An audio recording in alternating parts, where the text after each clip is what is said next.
Hello everyone, I am Mano Scaling, and I am here to help you today. I know you use this video to fall asleep, so before that, please like the video and subscribe to the channel, and also tell me where you are from and what time you are watching. Now get comfortable and relax. My name is Marcus, I'm 34, and I told myself the humming at Olympic National Forest was just insects. I haven't slept since. The Hoh Rainforest Campground sits deep in the emerald belly of Washington's Olympic Peninsula, where ancient Sitka spruces tower 300 feet above mossy floors that haven't seen direct sunlight in centuries. That's where we parked our rented RV on a Tuesday in late September, when the summer crowds had thinned and the rangers warned us about early frost. The five of us had planned this trip for months, a long weekend to celebrate Jake's promotion at the engineering firm where we all worked. There was Jake himself, 36 and perpetually optimistic, the kind of guy who brought a ukulele on camping trips and actually knew how to play it. His girlfriend Sarah, 29, a veterinarian with gentle hands and a laugh that could diffuse any tension. My younger brother Tommy, 28, who'd been sleepwalking since childhood and took medication that usually kept it under control. And Rebecca, 31, Jake's coworker who none of us knew well but who'd asked to join when she heard about the trip. She had intense green eyes and spoke in soft tones that made you lean closer to hear her. We'd chosen the Hoh for its legendary quiet. No cell service, no distractions, just the white noise of the river and the whisper of wind through needles older than our grandfathers. The ranger who checked us in, a weathered woman named Linda with calloused hands, mentioned that we were lucky to get a spot. Most folks avoid this time of year, she said, her eyes lingering on our group. The forest gets restless before winter sets in. You brought flashlights, right? Good ones. We laughed it off. City people being warned about the dark by locals, it felt like the opening of every horror movie we'd ever mocked. But as we drove the narrow gravel road deeper into the campground, passing empty site after empty site, the humor faded.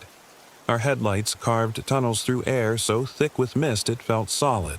The RV was a 30-footer with a queen bed in the back, bunk beds in the middle, and a dinette that converted to another sleeping area.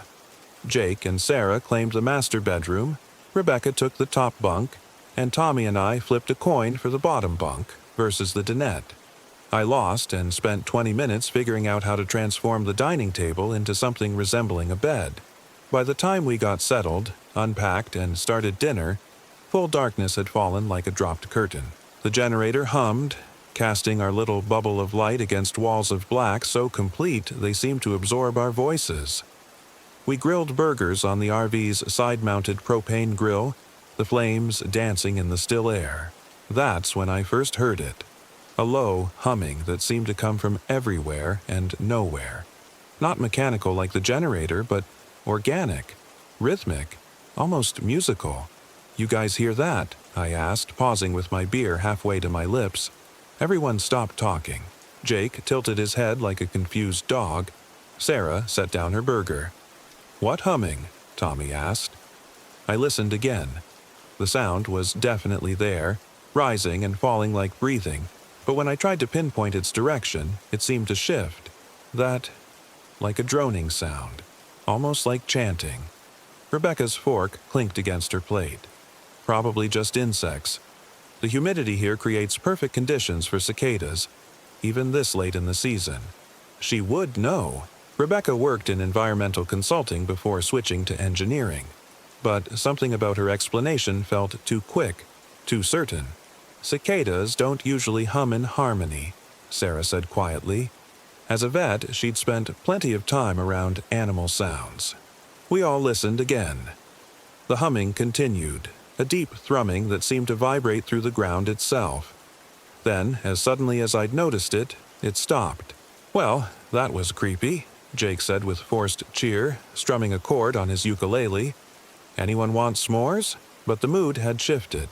We made s'mores and told stories, but our voices seemed smaller against the vast silence that pressed in from all sides. Even Jake's usual repertoire of dad jokes fell flat. When Rebecca suggested we call it an early night, nobody argued. Inside the RV, the close quarters that had felt cozy during setup now felt suffocating. Every creak of the settling vehicle made us freeze. Tommy took his medication, a small white pill that he'd been taking for years to prevent his sleepwalking episodes, and climbed into the bottom bunk. Rebecca disappeared into the tiny bathroom to change, emerging in flannel pajamas that made her look younger, more vulnerable. I lay on the converted dinette, staring at the ceiling and listening to the forest. Without the generator running, the silence was absolute. No distant traffic, no neighbor's TV, no city hum. Just darkness and quiet so complete it felt alive. Around midnight, I dozed. I woke to the sound of the RV door clicking shut. The digital clock on the microwave read 3:06 a.m. I lay still, trying to process what I'd heard. The door had definitely opened and closed, not the violent slam of wind, but the deliberate click of someone operating the handle. "Tommy," I whispered. No response. I sat up and looked toward his bunk. In the dim green glow of the emergency exit light, I could see his bed was empty, covers thrown back. Shit. His medication must not have worked. I'd been dealing with Tommy's sleepwalking since we were kids. Usually it was harmless. He'd wander around the house, maybe go to the kitchen, sometimes stand in corners having conversations with people who weren't there. But we were in the middle of the wilderness now, surrounded by ravines and fallen logs and countless ways to get hurt in the dark. I grabbed my flashlight and pulled on my shoes, trying not to wake the others. But as I moved toward the door, Rebecca's voice stopped me. "Where are you going?" She was sitting up in her bunk, alert in a way that suggested she'd been awake. "Tommy's sleepwalking. I need to find him before he wanders too far." She climbed down without hesitation. "I'll help. You don't have to. I know these forests," she said, already pulling on her boots. "You'll need help." Something about her tone made me pause. How well could she really know these specific woods? But Tommy was out there somewhere, and I didn't have time to question her offer. We slipped outside into air so cold and humid it felt like breathing through wet cloth. My flashlight beam barely penetrated 3 feet into the mist that had risen from the river. The humming was back, stronger now, coming from deeper in the forest. "Tommy," I called softly, not wanting to wake other campers, then remembered we were alone in this section of the campground. Rebecca touched my arm. "Don't call out. Sleepwalkers can become agitated if you startle them awake. We follow quietly and guide them back." She was right. I'd learned that lesson the hard way when we were 12 and I'd shouted Tommy's name while he was standing on our garage roof. He'd spun around, still asleep, and taken a step backward into empty air. 15 stitches and a broken wrist. We found his footprints easily enough in the soft earth. Bare feet headed toward the trailhead that led deeper into the rainforest. The prints were clear and purposeful, not the wandering shuffle I expected from a sleepwalker. "He's moving fast," Rebecca observed, her own flashlight tracking the trail, "and he seems to know where he's going." That bothered me. Tommy's sleepwalking was usually aimless, driven by whatever dream logic his unconscious mind followed. But these tracks showed determination, like he was walking toward something specific. We followed the footprints down the main trail, our lights creating a narrow tunnel through the prehistoric landscape. Massive ferns brushed against our legs. Fallen logs, some thick as cars, forced us to climb over or duck under. The air grew thicker the deeper we went, heavy with the smell of decay and new growth. After about half a mile, the footprints left the main trail. "Shit," I muttered, watching Tommy's tracks veer off into unmarked forest. "He's gone off trail." Rebecca studied the ground with her light. "The prints are still clear. And look," she pointed ahead where broken branches marked Tommy's passage. "He's making a path." We pushed through thick undergrowth, following the trail of disturbed vegetation. Thorns caught at our clothes. Spiderwebs, thick with dew, stretched across our faces. The humming grew louder, more complex, as if multiple voices had joined the chorus. "Rebecca," I said, trying to keep my voice steady. "What is that sound?" She paused, head tilted, listening. "I'm not sure." For the first time, her voice carried uncertainty, and that scared me more than the humming itself. We pressed on. Tommy's trail led us deeper into old-growth forest where the trees were so massive their trunks disappeared into our flashlight beams. Some of the Sitka spruces here were over 1,000 years old, ancient when Columbus reached America. Being among them felt like trespassing in a cathedral. After another 10 minutes of hiking, Rebecca grabbed my arm. "Listen," she whispered. I stopped. The humming had changed. It was no longer the deep, regular drone we'd heard at camp. Now it sounded almost like conversation, rising and falling tones that suggested question and answer, call and response. And underneath it, barely audible, I heard Tommy's voice. "Oh, Jesus," I breathed. "He's talking to someone." We pushed through a thick stand of ferns and found ourselves at the edge of a small clearing. Tommy stood in the center, perfectly still, facing away from us. His white t-shirt glowed faintly in our flashlight beams. He was speaking, but so quietly I couldn't make out words. More disturbing was what he was speaking to. The clearing was full of shapes, tall, dark forms that seemed to shift and flow when I looked directly at them. They stood in a rough circle around Tommy, and each one was humming in a different tone, creating the complex harmony we'd been hearing. "Tommy," I whispered, but Rebecca's hand clamped over my mouth. "Don't," she hissed in my ear. "Don't speak. Don't move." I wanted to ask why, but something in her voice froze me. We crouched at the edge of the clearing, watching my brother have a conversation with shadows. Tommy raised his hands, gesturing as he spoke. The shapes around him swayed in response, their humming growing more urgent. I caught fragments of his words now, something about the old paths and finding the way home. Then one of the shapes moved closer to Tommy and I bit down on Rebecca's palm to keep from screaming. It wasn't human. The thing that approached my brother was tall, maybe 7 feet, and wrong in every way. Its limbs were too long, its movements too fluid. When it turned its head toward Tommy, I saw a face that was almost human but stretched, as if someone had pulled clay before it dried. "We need to get out of here," Rebecca whispered. "Now." But I couldn't move. I watched in fascination and horror as the creature reached out with fingers that had too many joints and touched Tommy's forehead. My brother went rigid, his head tilting back, and the humming suddenly stopped. The silence was worse than the sound. Tommy began walking toward the far side of the clearing, moving with the same determined stride we'd been following. The shapes flowed along with him, keeping their circle formation. Whatever was happening, it wasn't random sleepwalking anymore. "Where are they taking him?" I asked. Rebecca's face was pale in the reflected light. "Deeper." "Deeper where?" She looked at me with those green eyes, and I saw something that might have been guilt. "There are places in these old forests that aren't on any map. Places that were here before the maps, before the names. The tribes that lived here had stories about them." "What kind of stories?" "About things that came before. Things that sleep under the trees and wake when they're hungry." A chill that had nothing to do with the night air ran down my spine. "You know what those things are." It wasn't a question. Rebecca nodded slowly.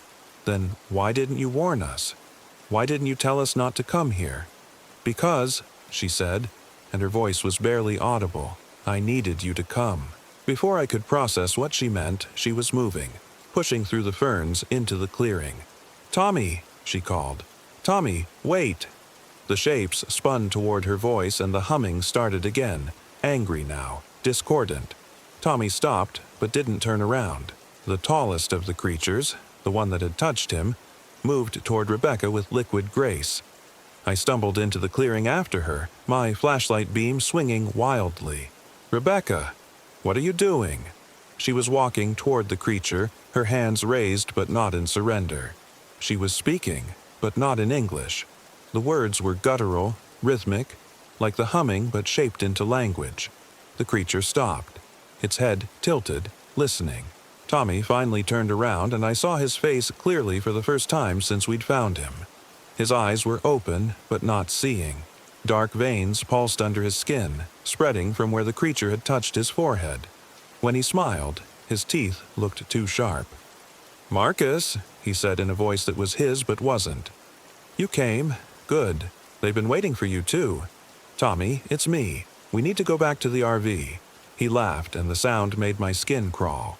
"The RV? That little metal box? There's so much more here, Marcus. So much more than you understand." Rebecca was still speaking in that strange language, her voice growing more urgent. The creature listened, occasionally making sounds that might have been responses. Finally, it gestured with one impossibly long arm toward the far side of the clearing. "They've agreed," Rebecca said, turning back to me. "They'll let you go, but Tommy stays. Like hell he stays." "He's already changing," she said, and her voice was sad but not surprised. "Look at him." I looked. The dark veins had spread further across Tommy's face and arms. His fingers seemed longer, his stance subtly different. And his eyes, when he looked at me, I saw hunger there. Not the warm affection of my little brother, but something alien and calculating. "What did you do?" I asked Rebecca. "What I had to do." She stepped closer to me, and I noticed for the first time that her skin had a faint luminescence, like foxfire. My family has been guardians for generations, keeping the balance, feeding them when they wake. Feeding them what? She didn't answer, but she didn't need to. I understood now why she'd joined our trip, why she'd insisted on coming into the forest with me. We weren't rescuers. We were the meal. The creatures began moving again, flowing toward us with that liquid grace. Tommy walked with them, his movements becoming more like theirs with each step. The dark veins had spread to cover half his face now, and when he breathed, vapor rose from his mouth like winter air. "Run," Rebecca said quietly. "They're giving you a chance because I asked. Don't waste it." I wanted to grab Tommy, to fight for him, but the rational part of my brain knew it was too late. Whatever those things had done to him, it was irreversible. The brother I'd known since birth was already gone, replaced by something wearing his face, so I ran. I crashed through the undergrowth, branches tearing at my clothes and face. Behind me, the humming started again, but now it sounded like laughter.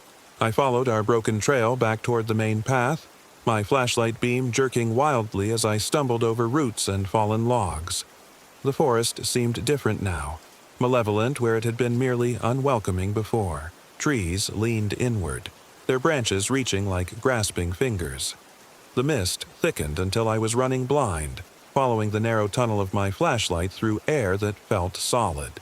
I reached the main trail and turned toward camp, but something was wrong. The path looked different, wider in some places, narrower in others. When I checked my compass, the needle spun lazily, unable to find magnetic north. That's when I heard footsteps behind me. I turned, and my light fell on Tommy walking up the trail with that same determined stride. But this wasn't the Tommy I'd left in the clearing. The transformation was complete now. His skin had taken on that same luminescent quality as Rebecca's, and his eyes reflected my flashlight beam like an animal's. "Where are you going, Marcus?" he asked, and his voice echoed strangely, as if coming from somewhere deep underground. "We're not finished yet." I ran again, abandoning the trail and crashing through dense forest. Thorns ripped my jacket. Low branches caught my hair. I fell twice, once hard enough to crack my flashlight lens, but I kept moving. Eventually, I saw lights ahead, the warm yellow glow of the RV's windows. I stumbled into our campsite, gasping and bleeding from dozens of scratches. Jake and Sarah were sitting at the picnic table, fully dressed despite the hour. "Marcus," Sarah jumped up. "What happened? Where are Tommy and Rebecca?" I tried to explain, but the words came out in a rush of panic and paranoia. Missing brother, creatures in the forest, Rebecca's betrayal, Tommy's transformation. Even to my own ears, it sounded like the ravings of someone who'd gotten lost in the dark and let fear take over. "Slow down," Jake said, putting a hand on my shoulder. "You're saying Tommy's sleepwalking again? And Rebecca went with you to find him?" "They're not coming back," I said. "We need to leave, now." Sarah looked toward the forest. "We can't just abandon them. They're not them anymore." I grabbed Jake's arm. "Start the RV, we're leaving." But Jake was already shaking his head. "We can't drive these roads in the dark. Too many turns. Too many drop-offs. We'll wait until dawn, then call the rangers.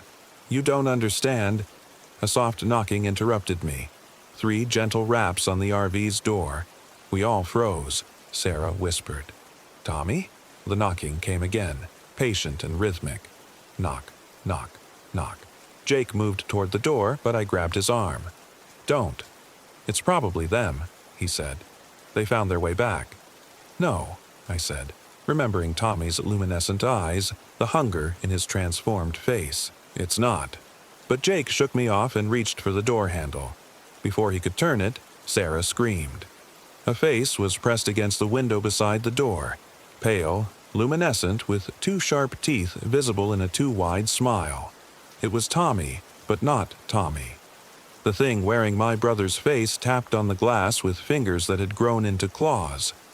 Let me in, Marcus, it said, its voice muffled by the glass but still wrong, still echoing. I want to show you something wonderful. Jake stumbled backward. Jesus Christ, what's wrong with his face? The knocking started again, but from multiple directions now. Someone, or something, was tapping on every window of the RV. When I looked outside, I saw shapes moving in the darkness beyond our lights. Tall figures that flowed rather than walked, their eyes reflecting like animals. How many are there? Sarah whispered. I counted at least 6 distinct shapes, but more kept emerging from the tree line. The humming started again, that complex harmony we'd heard earlier, but now it was coming from right outside our windows. The engine, I said to Jake. Can we start it without going outside? He nodded, moving toward the driver's seat. But when he turned the key, nothing happened. The engine turned over once, made a grinding sound, then died. Try again, I said. He did. Same result. One of the creatures, not Tommy but the tall one from the clearing, pressed its face against the windshield.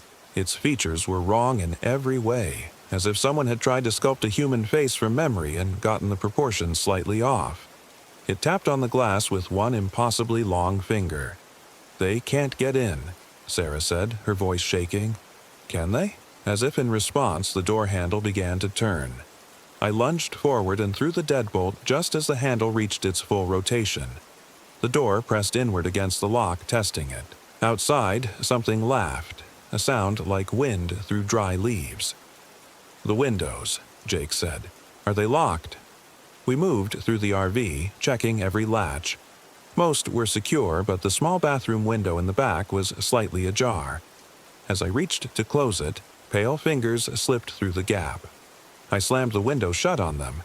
There was no cry of pain, just a soft chuckle as the fingers withdrew. They're testing us, I said, looking for weak points. The humming grew louder, more insistent. Multiple voices now, creating harmonies that hurt to listen to. The sound seemed to vibrate through the RV's aluminum walls, making the whole vehicle hum like a tuning fork. Then Tommy's voice, clear and close. Marcus, I found them. I found what Rebecca was looking for. I looked out the window near the dinette. Tommy stood just beyond the circle of our porch light, but he wasn't alone. Rebecca was beside him, her transformation now complete. Her skin glowed with that same foxfire luminescence, and her hair moved as if underwater. She smiled and waved at me. They've been sleeping so long, Tommy continued, hundreds of years, but they're waking up now, and they're hungry. Don't listen to him, Sarah whispered, but I could see the doubt in her eyes. The thing outside looked like Tommy, sounded like Tommy. If I hadn't seen the transformation myself, I might have believed it was really him. They want to thank you, the Tommy thing said, all of you, for bringing them such fresh dreams. That's when I understood. The sleepwalking wasn't just Tommy's old condition acting up. These things fed on dreams, on the unconscious mind that wandered while the body slept. Tommy's medication had stopped working because something had been calling to him, drawing him into the forest where they waited. What do they want? Jake asked. I looked at him. This optimistic man who still thought there might be a reasonable explanation, a way to negotiate with things that had been old when the forest was young. They want us to sleep, I said, as if my words were a signal. The humming changed again. The rhythm became slower, more hypnotic. a lullaby of sorts, designed to make eyelids heavy and minds wander. I felt my own consciousness beginning to drift, the adrenaline that had kept me sharp starting to fade. "Don't," I said, slapping my own face. "Don't listen to it. Don't let yourself sleep." But Sarah's eyes were already drooping. Jake swayed on his feet. The humming was inside my head now, vibrating through my skull, making rational thought difficult. Outside, more shapes emerged from the forest. Dozens of them, all humming in perfect harmony. The creature that had been Rebecca stepped closer to our window and pressed her palm against the glass. Where she touched, frost spread in delicate patterns. "Just a little sleep," she said, and her voice seemed to come from inside the RV. "Just let go. We'll take care of everything." I bit my tongue hard enough to taste blood, using the pain to stay alert. Jake had sat down heavily in the driver's seat, his head nodding. Sarah was curled up on the couch, her breathing becoming slow and regular. "Wake up!" I shouted, shaking Jake's shoulder. "Don't let them in your head." But it was too late. Jake's eyes closed and his body went limp. A moment later, he stood up, but his movements were wrong, too fluid, like a marionette being controlled by invisible strings. When he turned to look at me, his eyes had that same reflective quality as Tommy's. "Sleep, Marcus," he said in a voice that was his but wasn't. "It's so much easier if you don't fight." I backed away from him, my mind racing. Two of my friends were already lost, transformed into something alien. Sarah was unconscious but still breathing, still human for now. Maybe there was still time to save her. But first, I needed to get out of this metal trap. I grabbed my backpack and stuffed it with water bottles and energy bars, moving as quietly as possible while Jake Thing watched me with those predatory eyes. The humming continued outside, patient and inexorable. The only exit I could think of was the roof hatch. It was designed for ventilation, barely big enough for a person to squeeze through, but it was our only option. I climbed onto the dinette table and carefully unlocked the hatch. Cold air rushed in, carrying the smell of old earth and older things. I could hear them out there, not just humming now, but moving, circling the RV like wolves around a campfire. I pulled myself through the hatch and onto the roof, trying not to make noise. The metal was slick with condensation, and I had to move carefully to avoid slipping. Around me, the forest was alive with luminescent figures, dozens of them now, all swaying to their hypnotic rhythm. From the roof, I could see the true scope of what we'd stumbled into. This wasn't just a few creatures hunting in the forest. It was a gathering, an awakening. They stretched back into the trees as far as I could see, an army of things that had been sleeping beneath the old growth for centuries. I dropped my backpack down onto the picnic table and lowered myself after it, landing harder than I'd intended. The sound made every luminescent head turn toward me. The humming stopped. In the sudden silence, I could hear my own heartbeat, my ragged breathing, the whisper of wind through ancient needles. Then, as one, they began moving toward me. I ran. I crashed through the forest without direction, abandoning any hope of following trails or maintaining my sense of direction. Behind me, I could hear them following. Not running, but flowing through the trees with that liquid grace, never hurrying but never falling behind.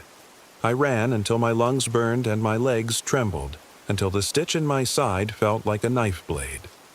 When I finally stopped, gasping and shaking, I found myself in a clearing I didn't recognize. Moonlight filtered through the canopy above, casting everything in silver and shadow. I was alone. The humming had stopped. The forest was silent except for my own harsh breathing and the distant murmur of the Ho River. I pulled out my phone, still no signal, but the GPS showed my location as a gray void. According to the device, I was nowhere. That's when I heard the footsteps. Slow, deliberate, coming from the direction I'd fled. I clicked off my flashlight and pressed myself against the trunk of a massive cedar, trying to become invisible. A figure emerged from the trees. Tall, luminescent, moving with that same liquid grace. But this one was different. Older. Its face was more definitely not human, its limbs longer and more obviously wrong. When it spoke, its voice was like wind through caves. "You cannot run from dreams," it said. "They follow you wherever you go." I held my breath, praying it couldn't see me in the shadows, but it turned its head directly toward my hiding spot. "You brought them to us," it continued. "The sleeper, the guardian's daughter, the innocent ones. Such rich dreams they carry, such delicious fears. Guardian's daughter, Rebecca. Her family had been feeding these things for generations, and she'd brought us here as the latest offering. But something had gone wrong. She'd saved me, given me a chance to escape. Why? She defied us," the creature said as if reading my thoughts. "Tried to protect you instead of delivering you. Such rebellion cannot go unpunished." It gestured, and 2 more figures dragged something into the clearing. Rebecca, but not the transformed Rebecca I'd seen at the RV. This was the real Rebecca, battered and broken, her luminescent skin flickering like a dying bulb. She thought one act of mercy would absolve generations of complicity, the creature continued. She was wrong. I wanted to help her, but I was one exhausted human against things that had been old when the first trees took root. Instead, I did what she told me to do. I ran. This time, I didn't stop until I saw the lights of Highway 101 through the trees. I stumbled onto the asphalt just as a logging truck rounded the bend, its headlights blinding after hours in the forest. The driver nearly didn't see me in time.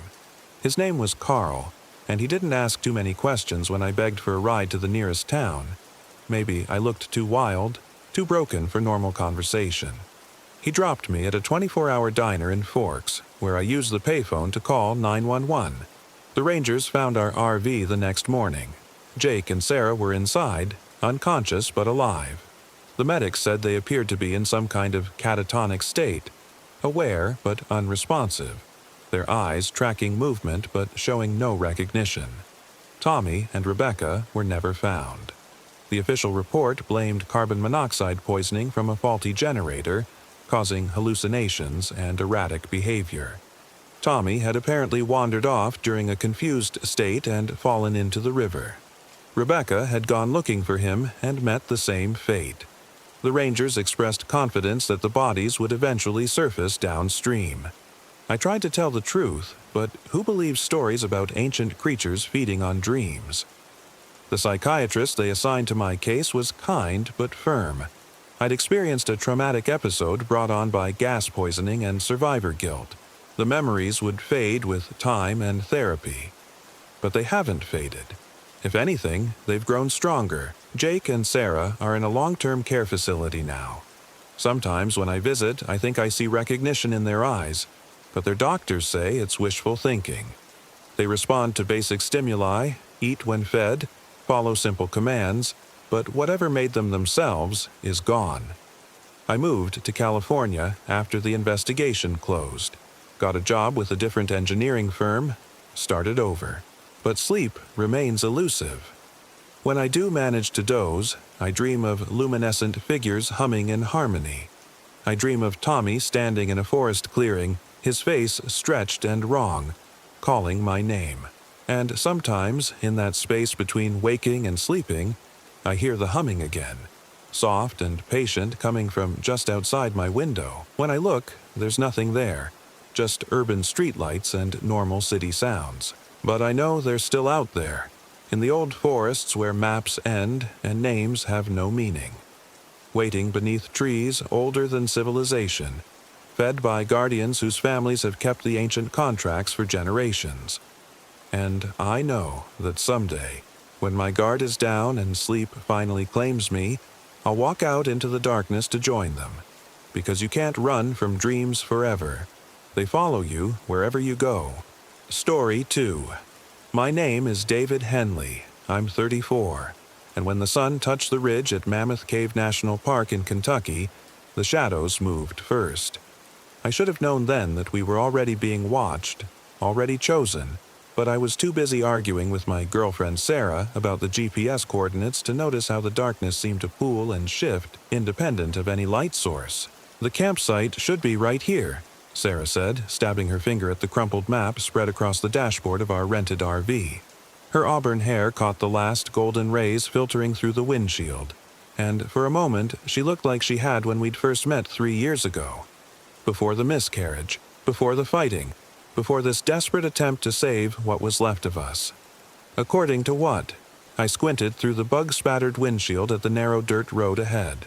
Ancient oaks and maples pressed in from both sides, their branches forming a tunnel so thick that it blocked out most of the sky. This doesn't look like any campground I've ever seen.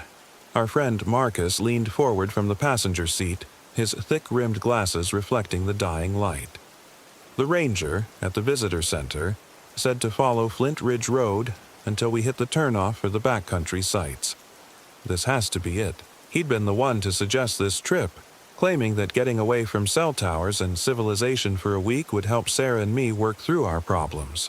Marcus had always been the mediator in our group, the one who smoothed over conflicts with his soft-spoken logic. "There's supposed to be a sign," Sarah muttered, unfolding another section of the map. Mammoth Cave Backcountry Camping Area B7 through B12. I eased the RV forward, its bulk swaying slightly on the uneven ground. The road, if you could call it that, was barely wide enough for our vehicle. Branches scraped against the roof and sides with sounds like fingernails on metal. The engine's rumble seemed unnaturally loud in the oppressive quiet of the forest. "Wait," Marcus said suddenly. "There." I followed his gaze and saw it. A weathered wooden post with a small metal sign hanging at an angle. Most of the letters had faded, but I could just make out B, and what might have been a 9 or a 6. "Close enough," I said, turning the RV down an even narrower track. The suspension groaned as we hit a pothole, and Sarah grabbed the armrest. "This thing is going to fall apart before we even get there," she said. "It's fine. These RVs are built for rough terrain." That was a lie. This was a cheap rental from a lot outside of Louisville, the kind of place that asked for cash up front and didn't ask too many questions about your driving record. The interior smelled like stale cigarettes and pine sol, and I'd already noticed a suspicious brown stain on the ceiling above the bed. But it was what we could afford, and it would have to do. The campsite, when we finally reached it, was nothing like the photos on the Park Service website. Instead of a cleared area with picnic tables and fire rings, we found ourselves in a small circular clearing barely large enough for the RV. The trees pressed in on all sides, their trunks disappearing into shadow. Dead leaves covered the ground in a thick carpet that muffled our footsteps as we climbed out to survey our home for the next week. "Well," Marcus said, trying to inject some enthusiasm into his voice, "it's rustic." Sarah wrapped her arms around herself, though the October air was still warm. "It's too quiet. Where are all the birds?" She was right. The forest around us was unnaturally silent. No chirping, no rustling of small animals in the underbrush, no buzz of insects. Just the tick of the RV's cooling engine and the whisper of wind through the leaves overhead. "They probably just settled down for the night," I said, though I felt the same unease creeping up my spine. "Let's get the RV leveled and set up camp. We'll feel better once we have a fire going." The next hour was spent in the mundane tasks of making camp, extending the RV's slide-out sections, hooking up the propane, testing the water pump. Normal activities that should have felt comforting but somehow didn't. Marcus busied himself gathering firewood from the edge of the clearing while Sarah and I worked in tense silence, our earlier argument about directions bleeding into every interaction. "The leveling jacks are stuck," I called out, lying on my back underneath the RV with a wrench. The hydraulic system wheezed and complained but wouldn't lift the front end. "Maybe we should just sleep on an angle," Sarah suggested. "It's only one night." "1 week," I corrected, giving the jack another futile turn, "and I'm not sleeping with my head lower than my feet for 7 days." "Fine. Do whatever you want. You always do anyway." I slid out from under the RV and stood up, brushing dirt off my jacket. Sarah had already stalked back inside, letting the door slam behind her. Marcus appeared at the edge of the clearing with an armload of wood, pretending he hadn't heard the exchange. "Find anything good?" I asked. "Plenty of deadfall. But David..." He set the wood down near where we'd decided to build our fire. "Some of this looks weird, like it was arranged." I followed him back to where he'd been gathering wood. He was right. What I'd initially taken for naturally fallen branches were laid out in rough geometric patterns, triangles and spirals that seemed too deliberate to be random. Probably just other campers, I said, though even as the words left my mouth, I didn't believe them. The wood was bone dry, bleached white by seasons of weather. No one had camped here recently. Maybe, Marcus said, but his voice carried doubt. There's something else. I found these. He led me to a massive oak at the edge of the clearing. Carved into its bark about 6 feet off the ground were symbols I didn't recognize. They looked ancient, weathered by years of growth and rain, but still clearly visible. Curved lines that might have been letters in some unknown alphabet, or pictures whose meaning had been lost to time. Probably just kids screwing around, I said, running my finger over one of the markings. The bark felt strangely warm, almost feverish. You know how it is. People think they're being mysterious. But even as I said it, I knew these weren't the work of kids. There was something deliberate and purposeful about the symbols, something that made my skin crawl. They seemed to watch us from the tree's scarred trunk. We returned to camp as full darkness settled over the forest. I finally got the leveling jacks working by hammering on them with a tire iron, a solution that would have made Sarah roll her eyes if she'd been speaking to me. Marcus got a fire started in a ring of stones he'd arranged, and slowly the flickering light began to push back the oppressive darkness. Sarah emerged from the RV carrying 3 bottles of beer and a package of hot dogs. "Peace offering," she said, handing me a bottle. "I'm sorry I snapped. This place just has me on edge." "It's okay," I said, though we both knew it wasn't. Our problems ran deeper than one bad afternoon, deeper than we were probably capable of fixing with a week in the woods. But we had to try. The alternative was admitting that 3 years together had been a waste, that the future we'd planned was never going to happen. We cooked dinner over the fire and tried to make conversation. Marcus told us about the cave systems that gave Mammoth Cave its name, how early explorers had found chambers that stretched for miles underground. Sarah talked about her photography project, how she hoped to capture some images of the forest that would make people understand the importance of wilderness preservation. I mostly listened and drank, letting the beer dull the sharp edges of my anxiety. It was Marcus who first noticed that the stars were wrong. "Does that look right to you?" he asked, pointing up through the gap in the trees above our clearing. I followed his gaze and felt my stomach drop. The constellation pattern overhead wasn't anything I recognized, and I'd been an amateur astronomer since college. These weren't the familiar shapes of Orion or the Big Dipper. Instead, the stars seemed to form angular, unnatural patterns, lines that intersected at impossible angles, shapes that hurt to look at directly. "Maybe the trees are just blocking part of the sky," Sarah suggested, but her voice was uncertain. "No," Marcus said, standing up and turning in a slow circle. "Look around. The stars are moving." He was right.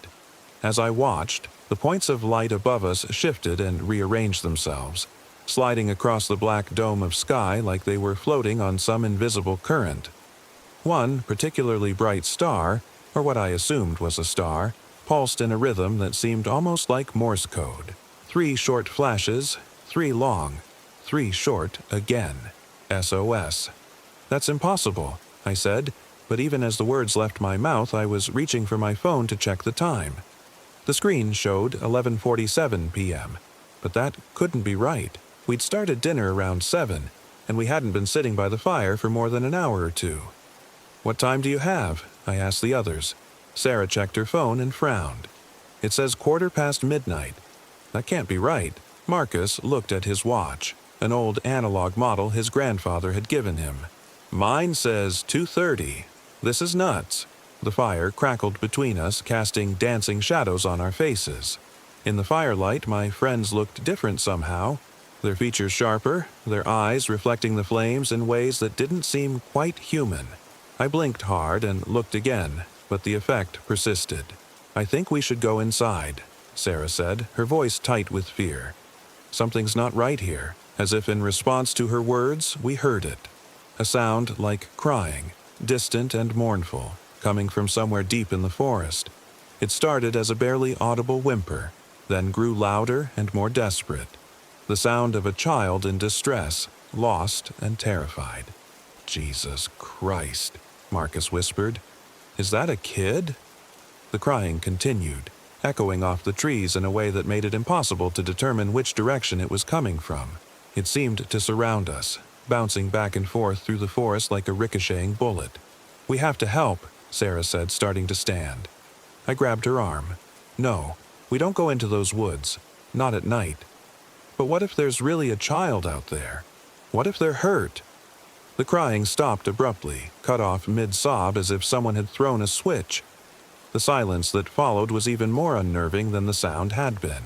We sat, frozen around our fire, straining our ears for any hint of what might be out there in the darkness.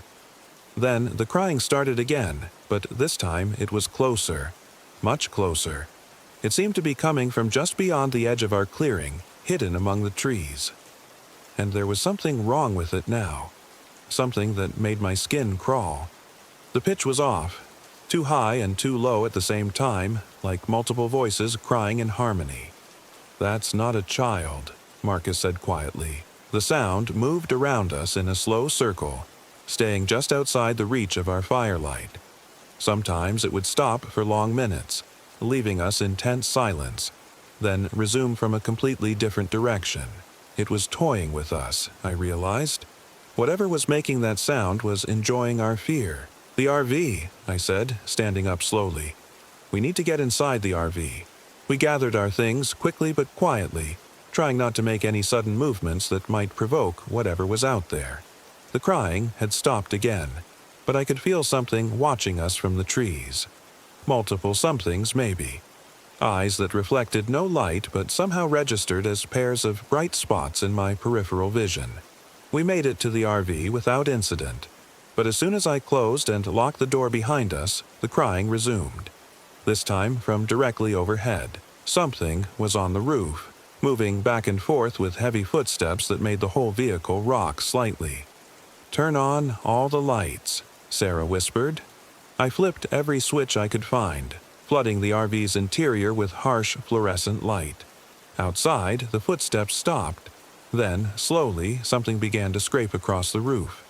It sounded like fingernails on metal, long, deliberate strokes that set my teeth on edge. "What the hell is that?" Marcus asked.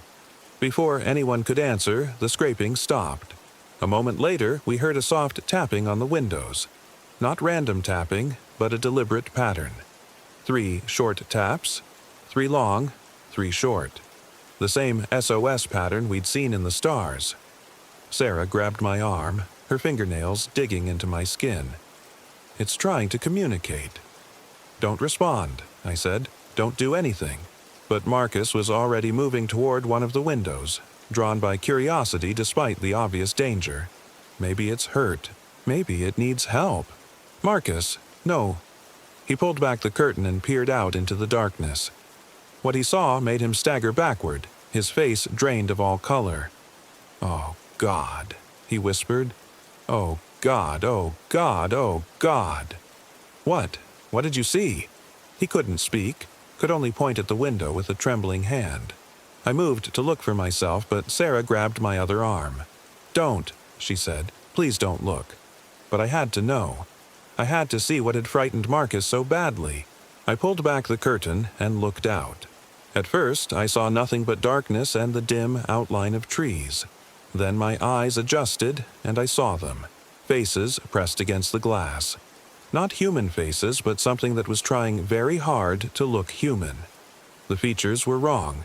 Eyes too large and too far apart, mouths that stretched too wide, skin that had a waxy, artificial quality like a mannequin's. There were 3 of them, maybe 4, crowding around the window. As I watched, one of them smiled, revealing teeth that were far too sharp and far too numerous. It raised one hand, if you could call it a hand, and tapped on the glass again. 3 short, 3 long, 3 short. I jerked the curtain closed and stumbled backward, my heart hammering in my chest. "We're leaving. Right now." "We can't drive in the dark," Sarah protested. "Not on these roads." "I don't care. We're not staying here." I moved to the driver's seat and turned the key. The engine turned over once, twice, then died. I tried again with the same result. On the third attempt, it didn't even turn over, just clicked uselessly. "The battery's dead," I said, though I knew that was impossible. The engine had been running fine just a few hours ago. The tapping resumed, this time on multiple windows at once. They were surrounding us, whatever they were. I could hear them moving around the RV, could hear their feet, or what passed 4 feet, scratching against the aluminum siding. Then Sarah screamed.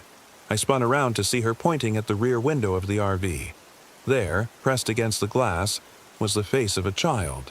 A little girl, maybe 6 or 7 years old, with long blonde hair and wide blue eyes. She looked perfectly normal, perfectly human, except for the fact that she was floating 6 feet off the ground. The girl smiled and waved at us, the innocent gesture somehow more terrifying than all the inhuman faces we'd seen. Then she opened her mouth and began to cry, that same impossible multi-toned wailing we'd heard from the forest. "Don't look at her," Marcus said, his voice barely audible. "Don't make eye contact." But it was too late. The girl's eyes had locked onto mine, and I felt something cold and invasive crawling through my thoughts. Images flashed through my mind. Not my own memories, but something else's. Dark chambers deep underground. Tunnels that stretched for miles beneath the earth. Things that lived in the spaces between spaces. I was seeing through the girl's eyes, I realized. Seeing the vast network of caves that honeycombed the ground beneath Mammoth Cave National Park. But these weren't the mapped caves that tourists visited. These were older places, deeper places, where things had lived and died and been forgotten for so long that they'd become something else entirely. The girl at the window tilted her head, studying me with those impossibly blue eyes. Then she smiled again and began to sing. A lullaby in a language I didn't recognize but somehow understood. It was a song about sleeping, about going down into the dark places beneath the earth where dreams became real and reality became dreams. I felt myself being drawn toward the window, toward that sweet, hypnotic voice. Part of me wanted to open the door, to follow the singing girl down into the caves where I would never have to worry about saving my relationship with Sarah or finding a job that paid enough to support the family we'd never have or any of the other endless anxieties that plagued my days. "David," Sarah's voice snapped me back to awareness. I was standing at the rear door of the RV, my hand on the lock. I had no memory of moving from the driver's seat.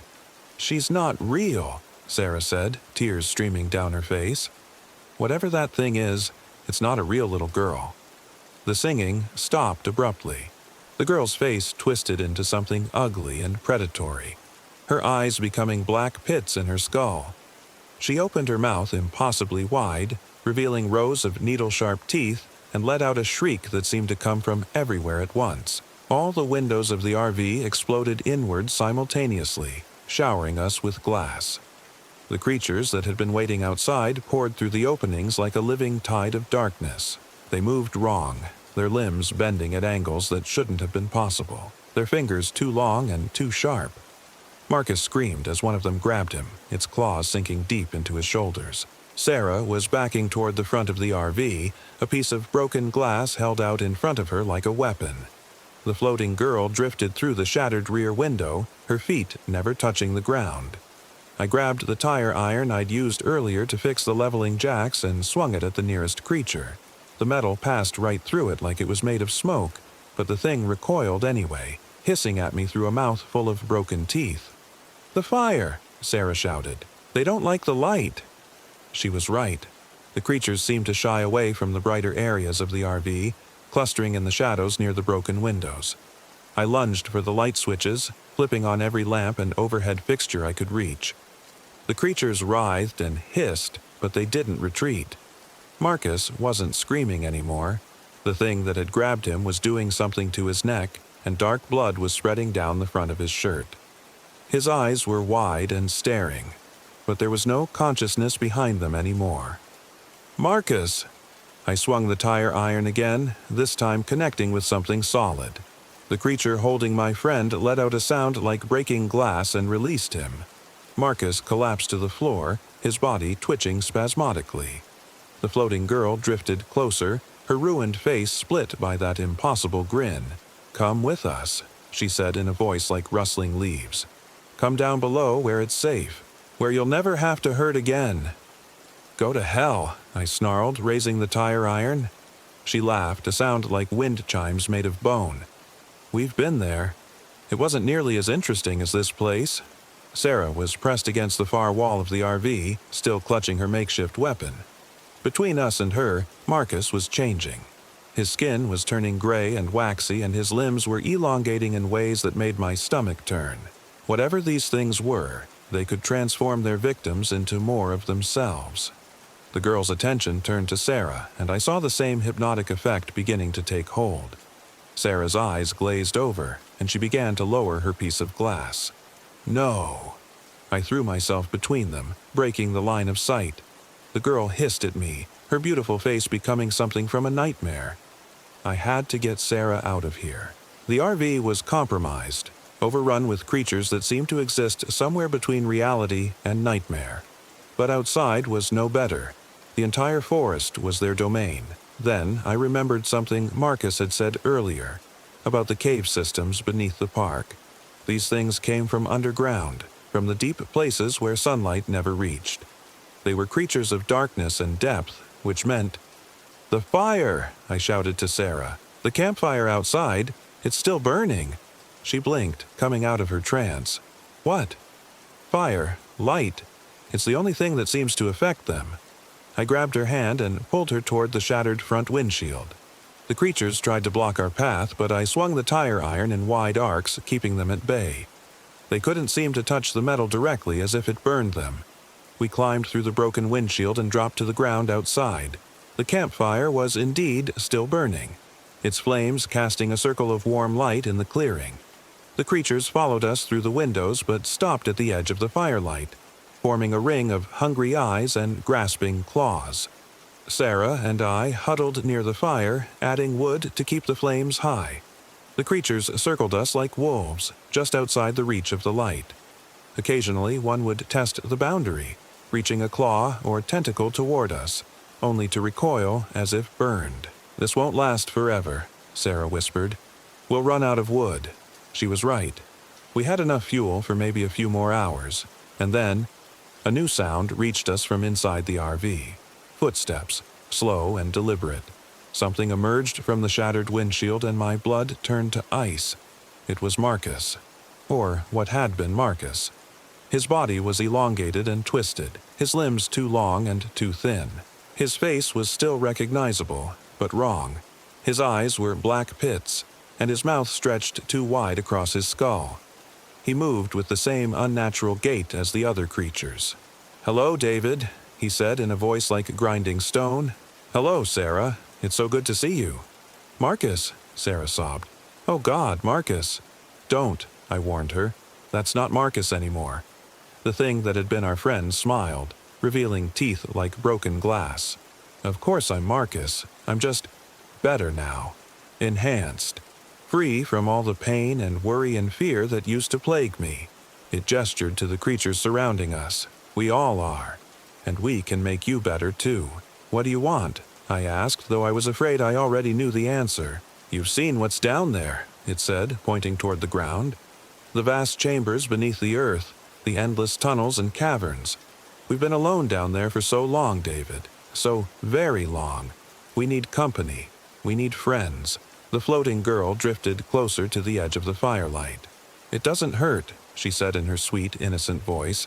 "The change is actually quite pleasant. Like falling asleep and waking up is something wonderful." I looked around at the circle of creatures, trying to count them. There were at least a dozen, maybe more. Too many to fight, even if I had better weapons than a tire iron. And they were patient. They could wait for our fire to burn down. Wait for exhaustion to take hold. Wait for us to make a mistake. "There has to be another way out of this," Sarah whispered. I was about to tell her there wasn't, that we were trapped and doomed, when I noticed something. The creatures were all focused on us, drawn by our fear and our warmth. But they were also clustered together, forming a tight circle around our fire. "Sarah," I said quietly, "how much gas is left in the RV's tank?" She blinked, not understanding. "I don't know. Maybe half a tank. Why?" Can you create a distraction? Something to draw their attention? What are you planning? Something stupid, I admitted. But it might work. Sarah looked at the tire iron in my hands, then at the ring of creatures surrounding us. Okay, she said. But whatever you're going to do it fast. She picked up a burning branch from the fire and hurled it at the nearest creature. The thing recoiled with a shriek, and for a moment the circle wavered as several of them moved to avoid the flames. I sprinted toward the RV, tire iron in hand. The creatures tried to intercept me, but they couldn't move quickly in the light from Sarah's improvised torch. I reached the vehicle and dove underneath, feeling for the gas tank. The fuel line was protected by a metal plate, but the tire iron made short work of it. I punctured the tank in several places and gasoline began to pour out onto the ground. The sharp smell filled the air, making my eyes water. The creatures had realized what I was doing and were converging on the RV. I could hear them scrambling over the roof and sides, their claws scraping against metal. One of them dropped down beside me, its face inches from mine.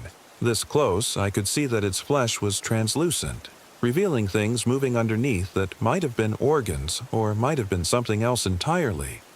I swung the tire iron, connecting with its skull. The impact felt like hitting wet sand, and the creature's head caved in with a sound like breaking eggs. It didn't die. I wasn't sure these things could die, but it was stunned long enough for me to roll out from under the RV. Gasoline was pooling around the vehicle now, the fumes making the air shimmer. I ran back to Sarah, who was still wielding her burning branch to keep the creatures at bay. "Get ready to run," I told her. "Run where? They'll follow us." "Not if we give them something else to worry about." I grabbed a long piece of wood from our fire, one end blazing like a torch. The creatures seemed to sense what was coming and began to retreat, but they were too late. I threw the burning wood toward the RV. It landed in the spreading pool of gasoline. The explosion was bigger than I'd expected. The RV disappeared in a ball of orange flame that lit up the entire clearing. The shockwave knocked Sarah and me to the ground, and I felt the heat wash over us like a furnace blast. The creatures caught in the explosion didn't just die, they unraveled. Their impossible anatomies couldn't withstand the sudden presence of so much light and heat. They came apart like smoke sculptures touched by wind, dissolving into wisps of shadow that dissipated in the firelight. But not all of them were caught in the blast. The thing that had been Marcus was still standing at the edge of the clearing, his elongated form silhouetted against the flames. The floating girl hovered beside him, her face twisted with rage. "That was unnecessary," Marcus said, his voice carrying a note of genuine sadness. "Now, we'll have to do this the hard way." The surviving creatures began to advance again, but they moved differently now, more cautiously with a respect for our capacity for violence that hadn't been there before. They were learning, adapting to our tactics. "We can't keep this up," Sarah said. "There are too many of them." She was right. The burning RV would provide light for a while, but eventually it would burn down to nothing. And then we'd be back where we started, except with fewer options. That's when I heard it. The distant sound of an engine. A car, maybe, or a truck, coming down the access road toward our campsite. Someone was coming. The creatures heard it too. They paused in their advance, their heads turning toward the sound like a pack of wolves detecting an intruder in their territory. "Help!" Sarah shouted at the top of her lungs. "Help us!" The engine sound grew louder, and I saw headlights cutting through the trees. A Park Service truck rounded the bend and pulled into the clearing, its driver's side door already opening before it came to a complete stop. A man in a ranger uniform stepped out, and I felt a surge of relief that was immediately crushed by what I saw next. The ranger's movements were wrong, too fluid and too deliberate. His face was perfectly symmetrical in a way that human faces never were. And his eyes were the same black pits I'd seen in the creatures. "Good evening," the ranger said in a voice like silk over steel. "I got a report of a disturbance in this area. Is everything all right?" The thing that had been Marcus smiled, the first genuine expression I'd seen on its twisted features. "Everything's fine, officer. Just a little camping accident. Nothing that can't be cleaned up." I looked around the clearing and realized we were completely surrounded now. The creatures had used our distraction to close off every escape route. The burning RV cast dancing shadows on their inhuman faces, and in that flickering light they all looked like broken dolls. Beautiful and terrible at the same time. "Sarah," I whispered, "when I say run, head for the trees. Don't look back." "What about you?" "I'll be right behind you." It was a lie, and we both knew it. But it was the kind of lie that people tell when they love someone more than they love their own survival. The ranger stepped closer, his hand resting on what looked like a service weapon but probably wasn't. "You folks need to come with me. This area is off limits after dark." "Run," I said.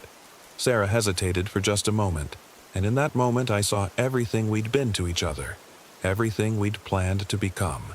Then she turned and sprinted toward the tree line. The creatures moved to intercept her, but I threw myself into their path, swinging the tire iron with desperate fury.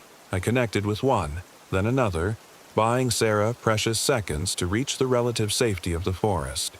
Something sharp pierced my back. Claws, I thought, or maybe teeth. Pain exploded through my nervous system, but I kept fighting. I could hear Sarah crashing through the underbrush, getting farther away with each second. More claws found me, tearing through my jacket and into the flesh beneath. I fell to my knees, the tire iron slipping from my hands. The creatures swarmed over me, and I felt the same cold invasion I'd experienced when I'd made eye contact with the floating girl. But this time, it was different. Instead of trying to lure me down into the caves, they were bringing the caves up into me. I could feel my body beginning to change, my bones stretching and reshaping themselves. The pain was indescribable, but underneath it was something worse. A sense of welcoming, of coming home to a place I'd never been but had always belonged. "Don't fight it," the ranger said, kneeling down beside me. "The transformation is so much easier if you don't fight it." I wanted to resist, to hold on to my humanity for as long as possible. But the changes were happening too fast, and part of me, a growing part, didn't want to resist at all. The caves were calling to me, vast and dark and peaceful. A place where Sarah and I could be together forever, where our problems would dissolve into blissful unity with something larger than ourselves. I was almost gone when I heard the gunshot. The sound echoed through the clearing, sharp and immediate. One of the creatures holding me jerked and let out a shriek, its form beginning to unravel like the others had in the fire. More gunshots followed, and I looked up to see figures moving at the edge of the clearing. Real park rangers, I realized. Humans, armed with weapons and flashlights and, most importantly, knowledge of what they were fighting. "Incendiary rounds," one of them shouted. "Light 'em up." The creatures scattered as burning projectiles began to find their targets. Whatever these ammunition types were, they affected the things the same way fire did, causing them to dissolve into shadow and smoke. The false ranger who had tried to capture us let out a sound like breaking glass and fled into the forest. Strong hands pulled me to my feet, and I found myself looking into the face of a real human being. A woman in her 50s with graying hair and kind eyes. "Can you walk?" she asked. I nodded, though I wasn't entirely sure it was true. The transformation process had been interrupted, but I could still feel its effects in my system. My bones ached, and my vision kept shifting between normal sight and something else, a way of seeing that revealed the vast network of tunnels beneath our feet. "My girlfriend," I managed to say. "Sarah. She ran into the woods." "We'll find her," the ranger promised. "But right now, we need to get you out of here. This area is about to become very dangerous." As if to emphasize her point, the ground beneath our feet began to rumble. Something large was moving in the caves below, responding to the disturbance above. Cracks appeared in the earth around the clearing, and I could hear sounds from deep underground. Howling, scratching, the rush of things with too many legs scuttling through darkness. The rangers formed a protective formation around me, their weapons trained on the tree line as we moved toward their vehicles. Behind us, the burning RV was beginning to collapse in on itself, sending up a pillar of smoke that would be visible for miles. We found Sarah half a mile down the access road, huddled behind a fallen log with her piece of broken glass still clutched in her hands. She was in shock, barely responsive, but physically unharmed. The rangers loaded us both into their truck and drove us out of the forest as fast as the narrow roads would allow. I learned later that the Park Service had been dealing with incidents in the backcountry areas for decades. The caves beneath Mammoth Cave National Park were older and more extensive than any official map showed, and some of them connected to places that weren't entirely on this plane of existence. Every few years, campers would disappear or come back changed, and the rangers would have to go in with special equipment to clean up the mess. Marcus was never found. Neither were the bodies of the creatures we'd destroyed. Apparently, they didn't leave physical remains when they were killed. The official report listed our experience as a bare encounter with complications, and we were strongly advised not to discuss the details with anyone. Sarah and I left Kentucky the next day, but we didn't leave together. The drive to the hospital had been conducted in silence, both of us staring out the windows at the forest that lined the road. Every shadow between the trees seemed to move with purpose. Every rustling branch sounded like claws on bark. The rangers had given us blankets and coffee, but nothing could warm the chill that had settled deep in my bones. At the emergency room, they treated us for cuts from the broken glass and gave Sarah something for the shock. The doctor who examined me spent a long time looking at the wounds on my back, frowning at the pattern of scars that didn't match any known animal. "These are unusual," he said, probing one of the deeper marks, almost like they were made by surgical instruments. Very precise. I didn't tell him that they'd been made by something trying to remake me from the inside out. Some truths are too dangerous to share. They kept us overnight for observation, and it was during those long hours in the sterile hospital room that Sarah finally spoke about what she'd seen in the forest after she ran. "They followed me," she whispered, staring at the ceiling. "Not the monsters. The people. Real people, I thought. A family with children, camping in the woods. They had a fire going, and they invited me to sit with them." She paused, and I saw her hands trembling beneath the thin hospital blanket. "The children were wrong, David. They looked normal at first, but when I sat down by their fire, I could see they were hollow, like shells. And the parents, they kept asking me questions about you, about Marcus, about why we were really there. They knew things about us they shouldn't have known." "What kind of things?" "About the miscarriage, about how we blame each other, about the fight we had last month when you stayed out all night and wouldn't tell me where you'd been." She turned to look at me, her eyes bright with unshed tears. "They knew all of it, David. Every secret, every lie, every moment of pain we've been carrying around." I reached for her hand, but she pulled away. "They offered to take it all away," she continued. "The hurt, the guilt, the fear of not being enough for each other. They said I could join their family, that I could be one of their children, and I would never have to feel anything bad again. But you didn't go with them." "I almost did." Her voice was barely audible. "I was so tired of hurting, so tired of pretending we could fix this. For a moment, being hollow seemed like the better option." "What stopped you?" She was quiet for so long I thought she might not answer. When she finally spoke, her words cut through me like broken glass. I realized that the pain was the only real thing left between us. If I gave that up, there would be nothing left of who we used to be.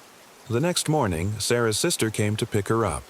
They didn't speak to me beyond a polite goodbye, and I understood that whatever we'd had was ending here, in this antiseptic room that smelled of disinfectant and defeat. I stayed in Kentucky for another week, ostensibly to give a more detailed statement to the Park Service, but really because I had nowhere else to go. The rangers were kind but distant, treating me like a survivor of something they couldn't quite explain to themselves. They told me that the backcountry areas would be closed indefinitely for geological assessment, which I assumed meant they were trying to figure out how to seal whatever had been living down there. On my last day, the senior ranger, the woman who had pulled me out of the clearing, came to see me at my motel. "There's something you should know," she said, settling into the uncomfortable chair by the window. "About your friend Marcus." My stomach clenched. "You found him?" "Not exactly." She pulled out a manila folder and opened it to reveal several photographs.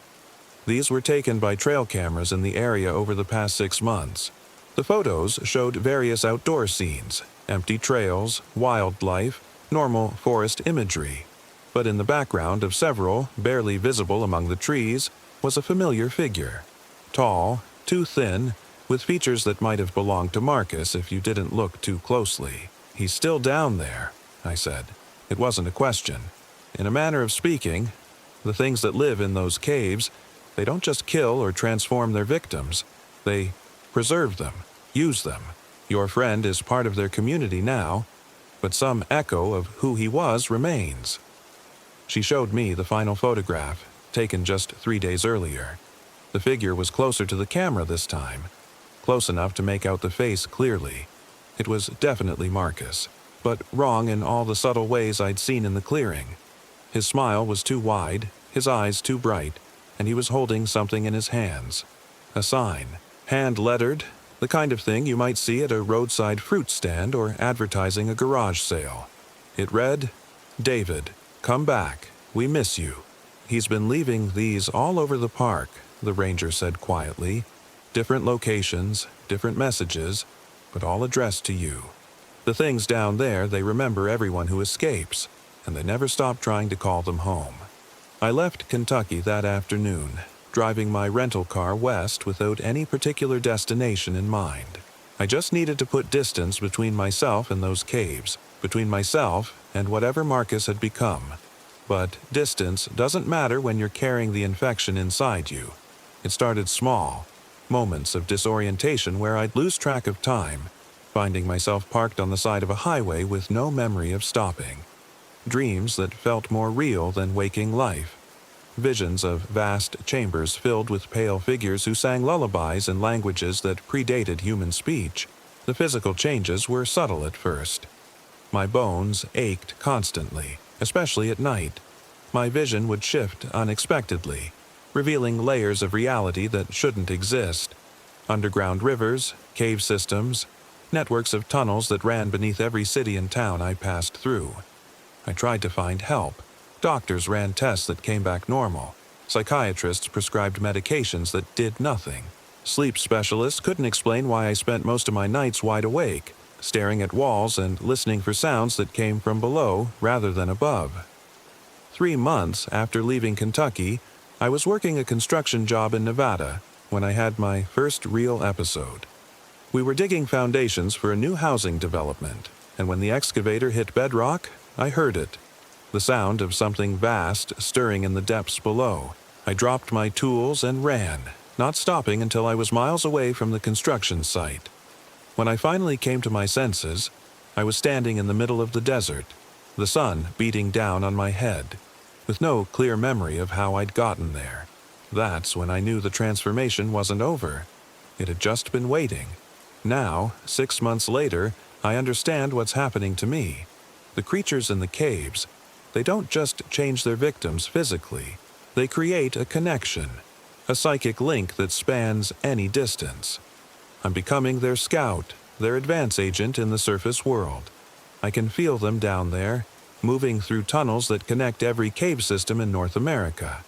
They're spreading, growing stronger, and they need people like me to help them find new hunting grounds, new communities to absorb.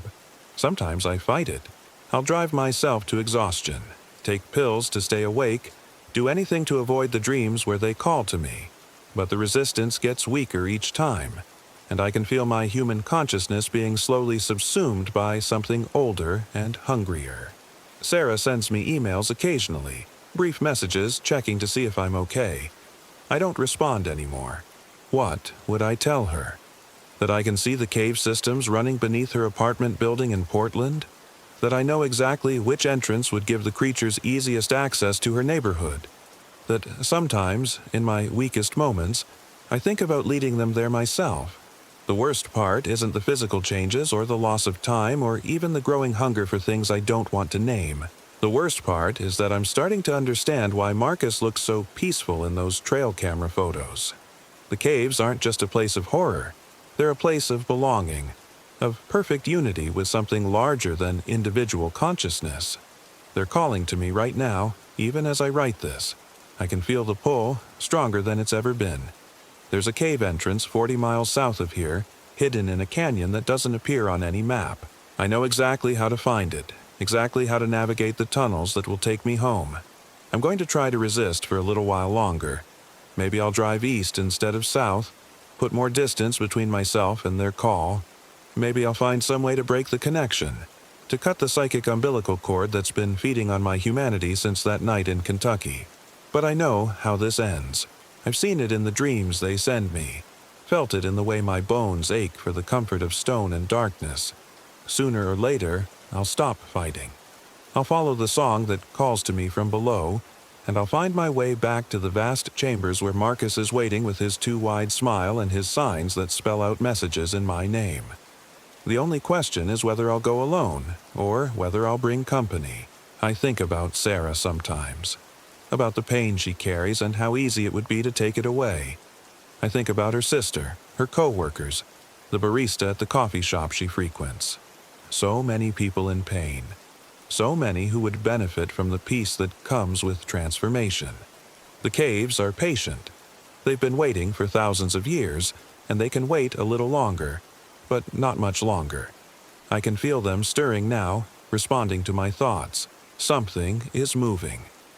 In the depths below this motel, in the network of sewers and steam tunnels and forgotten spaces that connect every building in every city.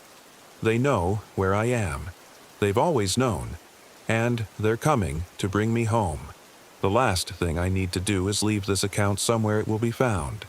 A warning, maybe, or a confession. Something to explain what happened to the man I used to be, before I become something else entirely. To anyone who finds this, stay away from the backcountry areas of Mammoth Cave National Park. Don't trust the rangers who smile too much or have eyes that reflect light wrong. Don't follow the sounds of children crying in the darkness, and don't believe the floating girl who promises that transformation doesn't hurt. And if you see a tall, thin man with Marcus's face standing at the edge of your campsite, holding a sign with your name on it, run. Run as far and as fast as you can, and don't look back. Because if you do look back, you might see me standing behind him, no longer quite human, but not yet fully transformed, holding my own sign with your address written in neat block letters. We miss you, it will say. We're coming to take you home. The stars are moving again outside my window, arranging themselves into patterns that spell out directions to places that don't exist on any surface map. The caves are calling, and I'm tired of pretending I can't hear them. It's time to go home. But first, I have some visits to make. Story 3.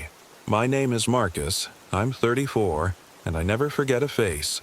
The Bridger Teton National Forest taught me to. I was haunted by the last words of a stranger. Don't look at it. The RV park outside Jackson, Wyoming sits in a valley carved by glaciers and shaped by nightmares.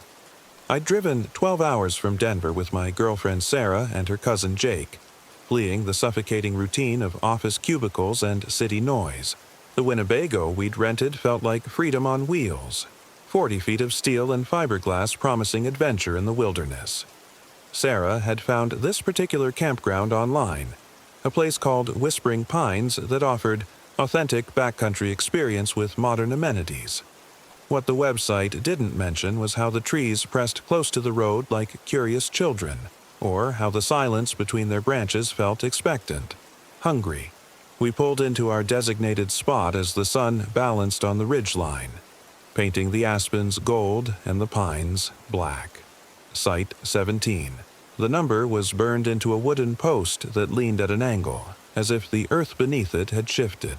Sarah emerged from the passenger seat stretching, her dark hair catching the light, while Jake immediately started pulling gear from the storage compartments with the methodical precision of someone who'd rather be busy than still.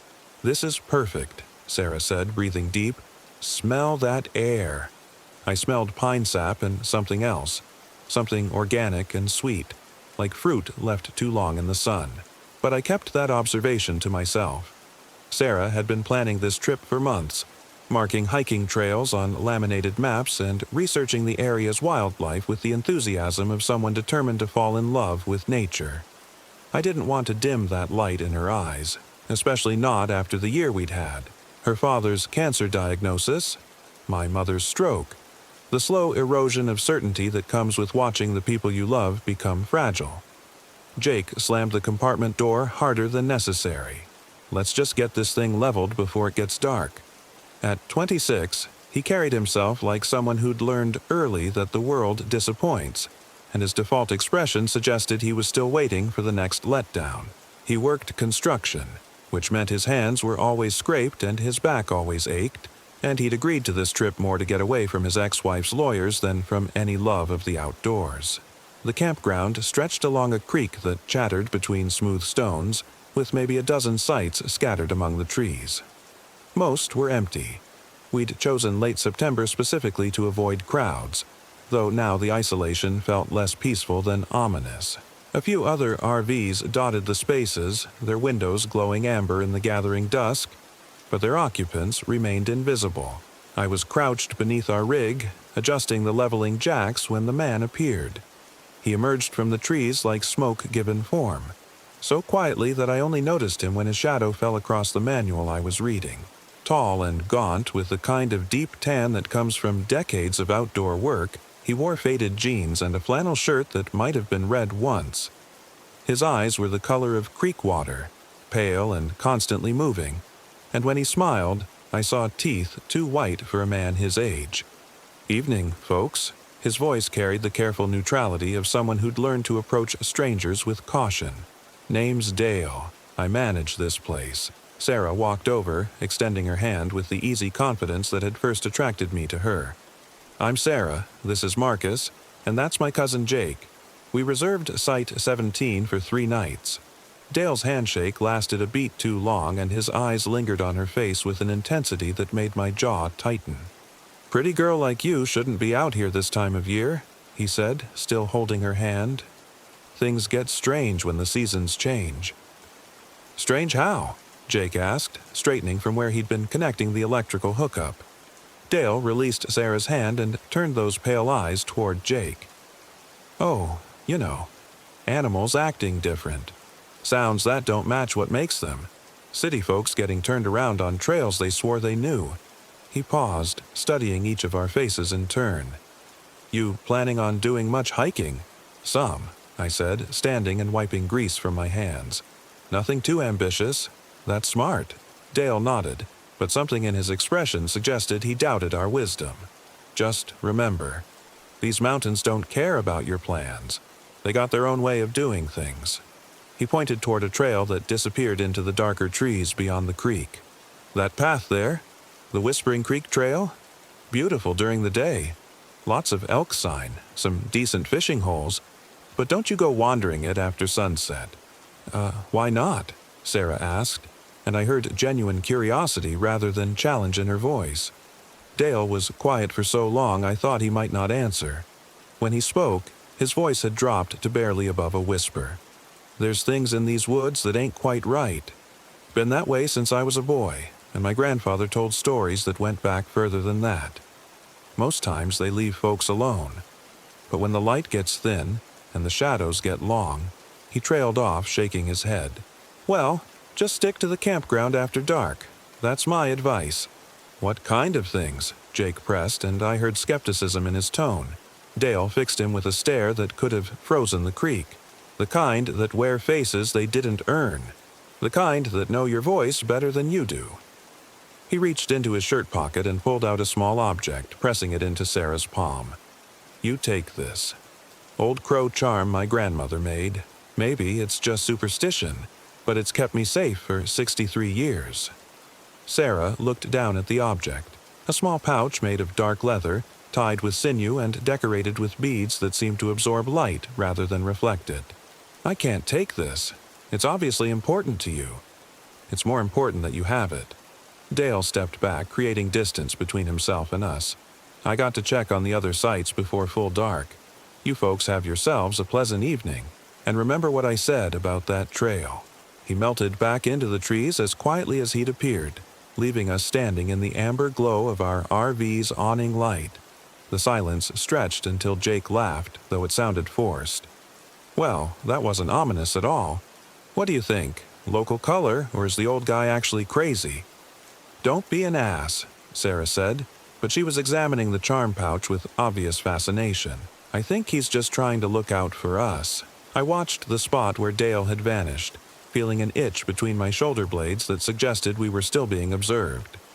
"Maybe we should listen to him?" About the trail, I mean. Since when are you the cautious one? Sarah slipped the charm into her pocket and smiled at me. Remember who talked me into that zipline tour in Costa Rica? She was right, of course. I'd always been the one pushing for adventure, the one insisting we try the harder trail or stay out later to catch the perfect photograph. But something about this place felt different.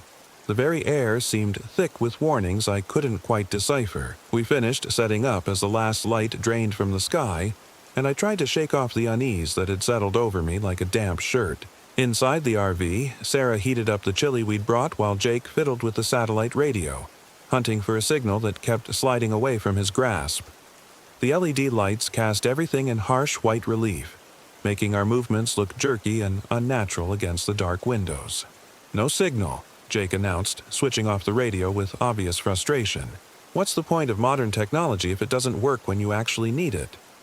"When do you need satellite radio?" Sarah asked, ladling chili into bowls. "We came here to get away from all that. I'd just like to know what's happening in the world." Sue me. They were developing that edge siblings get when forced into close quarters, the old tensions rising like heat from a fire. Sarah and Jake had been close as children, but a dozen years of different choices and mutual disappointments had worn their relationship thin. This trip was supposed to be a chance to reconnect, though I was beginning to suspect it might accomplish the opposite. We ate in relative silence, the only sounds the whisper of the wind through the trees and the occasional creak of the RV settling. Through the windows I could see the faint glow of other campsites scattered through the darkness, but they felt impossibly distant. When Sarah suggested we build a fire in the ring outside, I almost said no. But the thought of sitting in this metal box with the tension crackling between her and Jake felt worse than whatever might be waiting in the dark. The fire caught easily, the dry wood snapping and popping as flames climbed toward the star-scattered sky. We arranged our chairs in a semicircle, our backs to the RV and our faces toward the woods. The warmth felt good against the chill that had settled with the darkness, and for a while, the atmosphere lightened. Sarah told stories about her work at the animal shelter, making us laugh with impressions of the various personalities she encountered daily. Jake shared war stories from construction sites, his voice losing its defensive edge as he fell into the rhythm of familiar tales. It was during one of these stories, something about a foreman who'd accidentally concrete sealed his own truck keys in a foundation, that I first heard it. A whisper, so soft it might have been wind through pine needles. But wind doesn't form words, and this did. 3 words, spoken in a voice I recognized but couldn't place. "Don't look at it." I stopped mid-laugh, my head turning toward the sound. "Did you guys hear that?" "Hear what?" Sarah asked, following my gaze toward the tree line. "Someone said something. Like a warning." Jake leaned forward, firelight dancing across his face. "I didn't hear anything, man. You feeling okay?" I listened for another long moment, but the woods had returned to their normal symphony of settling branches and distant owl calls. "Yeah, sorry, must have been the wind." But it hadn't been the wind, and as the night wore on, the words echoed in my memory with increasing clarity. I'd heard that voice before, though I couldn't remember where. It carried the weight of genuine fear, the kind that comes from knowledge rather than imagination. We stayed by the fire until the logs collapsed into glowing coals, trading old stories and watching the stars wheel overhead. The Milky Way stretched from horizon to horizon, more vivid than I'd ever seen it. But even its beauty couldn't entirely dispel the sense that we were being watched from the darkness beyond our small circle of light. When we finally retreated to the RV, I found myself checking the locks on the door twice before settling into the narrow bed Sarah and I shared. She curled against my side, her breathing quickly evening out into sleep. But I lay awake listening to the sounds of the forest. Somewhere in the distance, an elk bugled, a haunting call that seemed to hang in the air longer than it should have. Closer, a branch snapped with the sharp report of something heavy moving through the underbrush. And once, just before dawn, I heard footsteps circling our RV, slow, measured steps that paused at each window before moving on. I told myself it was Dale, making his rounds to ensure his guests were safe. But the spacing of the steps was wrong. Too long for a normal human stride, and they moved with a patience that felt distinctly inhuman. Morning came gray and cold, with mist rising from the creek like the ghosts of drowned things. I woke to find Sarah already up, standing at the small kitchen window with a cup of coffee in her hands. Her expression was troubled, and when she turned to me, I saw the same unease I'd been fighting. "Did you sleep at all?" she asked. "Some. You?" "Not really." She sipped her coffee, wincing at the heat. "I kept thinking I heard things. Probably just unfamiliar sounds, but what?" She hesitated, then set down her cup and moved to the window that faced the forest. "Come look at this." I joined her and immediately understood her concern. The ground around our RV was soft from recent rain, perfect for holding tracks. And there were tracks, dozens of them, forming an almost perfect circle around our site. But they weren't made by any animal I recognized. They were roughly human in shape, but wrong in proportion, with toes that seemed too long and a gait that spoke of something that walked upright but didn't quite understand how. "What do you think made those?" Sarah asked, her voice carefully neutral. Before I could answer, Jake emerged from the fold-out couch that served as his bed, his hair sticking up at odd angles and his face creased with the marks of restless sleep. "Morning, campers. Please tell me someone made coffee." "Look at this first," Sarah said, pointing toward the window. Jake joined us, and I watched his expression shift from sleepy irritation to sharp attention as he processed what he was seeing. "What the hell? That's what we're trying to figure out," I said. Jake pulled on his boots and headed for the door. "Well, standing here won't solve anything. Let's go take a closer look." Outside, the tracks were even more disturbing.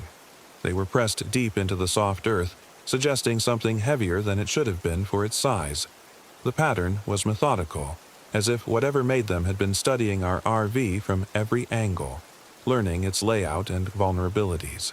"Bear?" Sarah suggested, though her tone indicated she didn't believe it. "Wrong shape," Jake said, crouching beside one of the clearer prints. "And look at this." He pointed to marks near what would have been the heel. "These look like claw marks, but they're in the wrong place. Like whatever made them was trying to walk on two legs but couldn't quite manage it."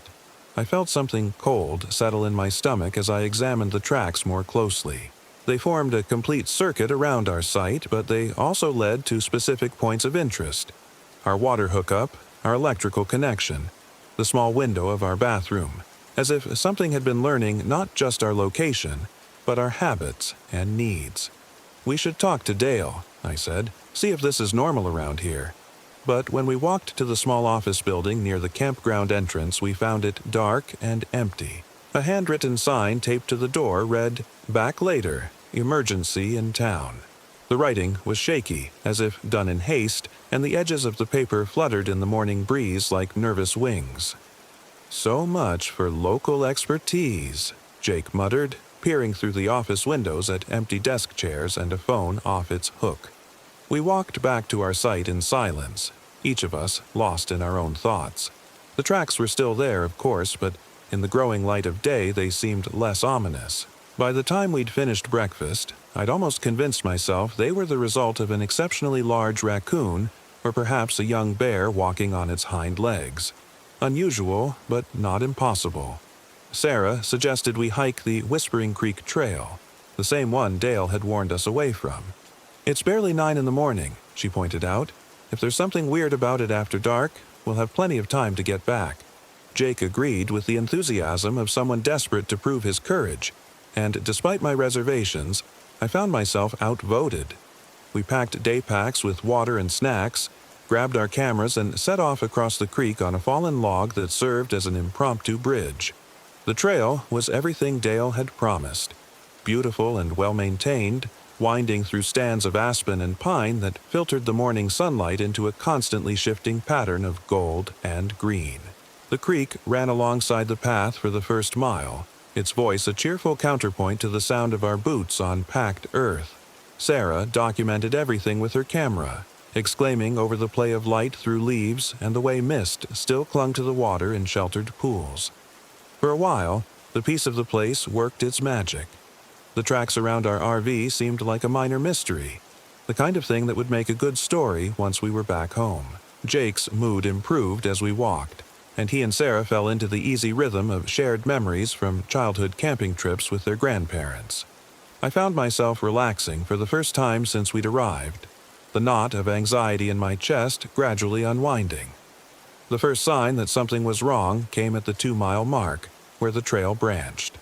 According to our map, we should continue straight to reach the scenic overlook that was our destination. But someone had placed a cairn, a small stack of stones, at the intersection, and tied to its top was a strip of bright orange surveyor's tape that fluttered like a warning flag. "That's not on the map," Sarah said, consulting the laminated trail guide we'd picked up at the visitor center. Jake studied the branching path which curved away from the creek and climbed steeply through darker trees. "Probably just a side trail, maybe a shortcut to the overlook." "Or maybe a trail that gets people lost," I countered, remembering Dale's warnings about the mountains having their own way of doing things. But Sarah was already walking toward the unmarked path, drawn by the photographer's instinct for the unknown. "Let's just see where it goes. If it seems wrong, we'll turn back." The decision felt significant in a way I couldn't articulate, like stepping across a threshold into a room you might not be able to leave. But Sarah was already 20 feet up the side trail, and Jake was following, and I found myself falling in behind them rather than being left alone at the intersection. The unmarked trail was narrower than the main path and less maintained, with roots that caught at our feet and branches that grabbed at our clothes like grasping fingers. The air grew cooler as we climbed, and the sounds of the creek faded behind us until the only noise was our own breathing and the whisper of wind through pine needles. After half an hour of steady climbing, we emerged into a clearing that definitely wasn't marked on any map. It was roughly circular, perhaps 50 feet across, and completely barren of vegetation. The earth was hard-packed and gray, as if it had been scoured clean by some immense heat or chemical action. In the center stood a single dead tree, its bark stripped away and its branches twisted into shapes that suggested agony. "Well, this is cheerful," Jake said, but his voice lacked its usual sarcasm. Like the rest of us, he was staring at the tree and feeling something primitive crawl up his spine. Sarah raised her camera, then lowered it again without taking a shot. "There's something wrong with this place." She was right. The clearing felt empty in a way that went beyond the absence of plants. No insects buzzed, no birds called, no small animals rustled in the surrounding underbrush. Even the wind seemed to avoid the space, leaving it wrapped in a silence so complete it made my ears ring. I was about to suggest we leave when Jake pointed toward the far edge of the clearing. "What's that?" Scattered around the base of the dead tree were objects, dozens of them, arranged in no pattern I could discern. As we moved closer, I realized they were personal belongings. A child's sneaker, a baseball cap, a water bottle with a university logo, a smartphone in a cracked case. All of them showed signs of weathering, as if they'd been here for months or years. "Lost and found?" Sarah suggested, but her voice carried no conviction. I picked up the smartphone, surprised to find it still held a partial charge. The lock screen showed 17 missed calls from Mom and a text message notification that read, "Where are you? Please answer." The timestamp on the messages was from 3 months ago. "We need to leave," I said, dropping the phone like it had burned me. "Right now!" But Jake was already at the tree, running his hands over its stripped bark. "Check this out. These marks, they're not from any animal I know. The trunk was covered in scratches and gouges, but as I looked closer, I realized they weren't random. They formed patterns, spirals and angular shapes that hurt to look at directly, as if they were designed to confuse the eye and slip away from conscious understanding. "It's like writing," Sarah said, joining Jake at the base of the tree, but in a language I don't recognize. The moment she spoke those words, something changed in the clearing. The silence deepened, becoming thick and oppressive, and I had the sudden, overwhelming sensation that we were being watched. Not by human eyes, but by something that understood observation in a fundamentally different way. "We're leaving," I said, grabbing Sarah's arm. "Now." But when I turned toward the trail we'd used to enter the clearing, it wasn't there. The trees pressed close together in an unbroken wall of green and brown, with no gap large enough for a person to pass through. "Where's the path?" Jake asked, his voice climbing toward panic. We spread out, searching the perimeter of the clearing for any sign of the trail that had brought us here. But the forest had closed around us like a fist, offering no hint of exit or escape. It was as if the path had never existed, as if we had always been trapped in this dead place beneath the watching eye of the stripped tree. "This isn't possible," Sarah said, her breathing quick and shallow. "Trails don't just disappear." But impossibility, I was learning, was a luxury we could no longer afford. We were trapped in a place that shouldn't exist, surrounded by the belongings of people who had vanished, under the gaze of something that wrote messages in tree bark and erased trails like pencil marks.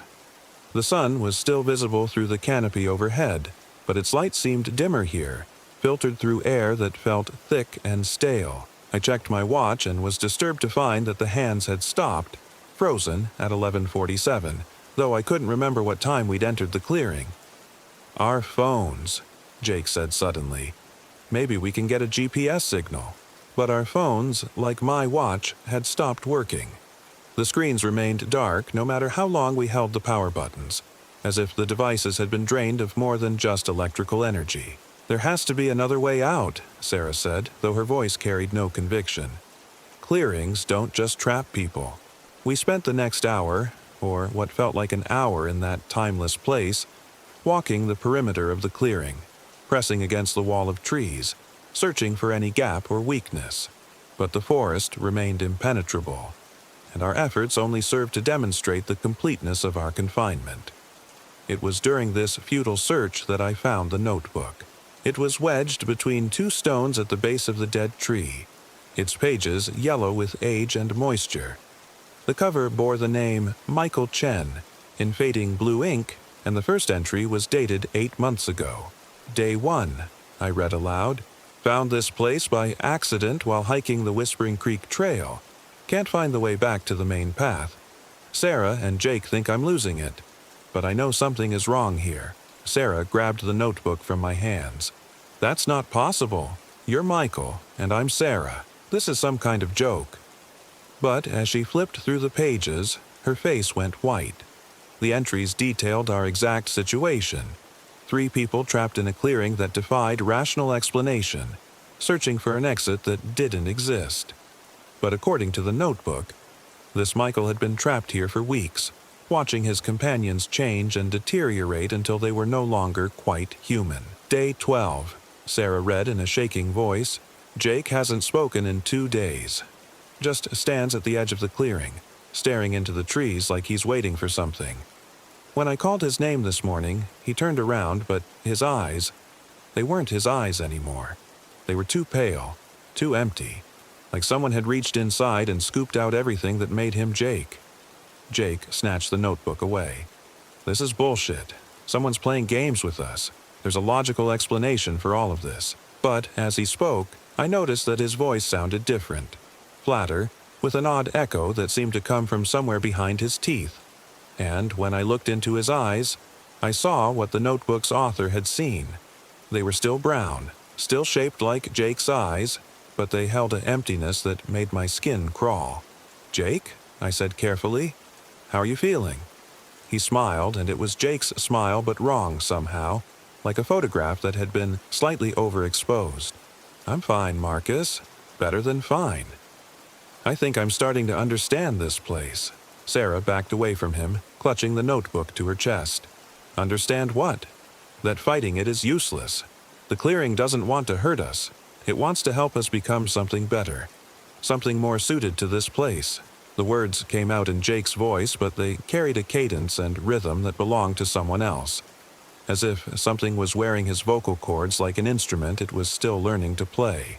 "Jake, listen to me," I said, moving slowly toward him. "Something is happening to you. Something bad. We need to fight it." "Fight what?" His head tilted at an angle that was just slightly wrong, like a bird studying an interesting insect. "I feel more myself than I ever have. Don't you want to feel that way too?" I looked into his eyes and saw depth there, but it was the wrong kind of depth, like looking into a well that went down farther than wells should go. And in that darkness I caught a glimpse of something looking back. Sarah grabbed my arm. "We need to get away from him," but there was nowhere to go. The clearing was maybe 50 feet across, and Jake, or the thing wearing Jake's face, stood between us and the dead tree where we'd found the notebook. We backed toward the edge of the clearing, but the wall of trees offered no sanctuary, only the illusion of shelter. "Where are you going?" Jake asked, following us with those 2 patient steps. "We're supposed to stay together. That's what families do." "We're not family," Sarah said, but her voice shook with uncertainty. "Aren't we?" Jake smiled wider, and I saw that his teeth were too white, too sharp. "We've been together so long, shared so many experiences. I know you better than you know yourself, Sarah. I know that you blame yourself for your father's cancer. I know that you sometimes wish Marcus would just make a decision instead of always asking what you want to do." The accuracy of his observations hit like physical blows. These were things Jake might have guessed, but the certainty with which he spoke suggested knowledge that went deeper than guesswork. "And Marcus," Jake continued, turning those empty eyes toward me. "I know about the accident, the one you've never told Sarah about, the little girl who ran into the street while you were texting, how you drove away because no one saw, and how you've been carrying that weight ever since." My legs went weak.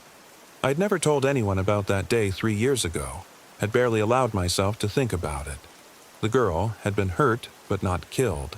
I checked the news obsessively for weeks afterward, but the guilt had carved a hollow space inside me that nothing could fill. "How do you know that?"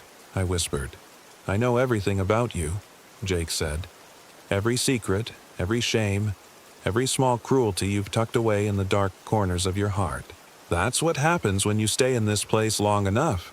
The boundaries between us start to dissolve. We become part of something larger."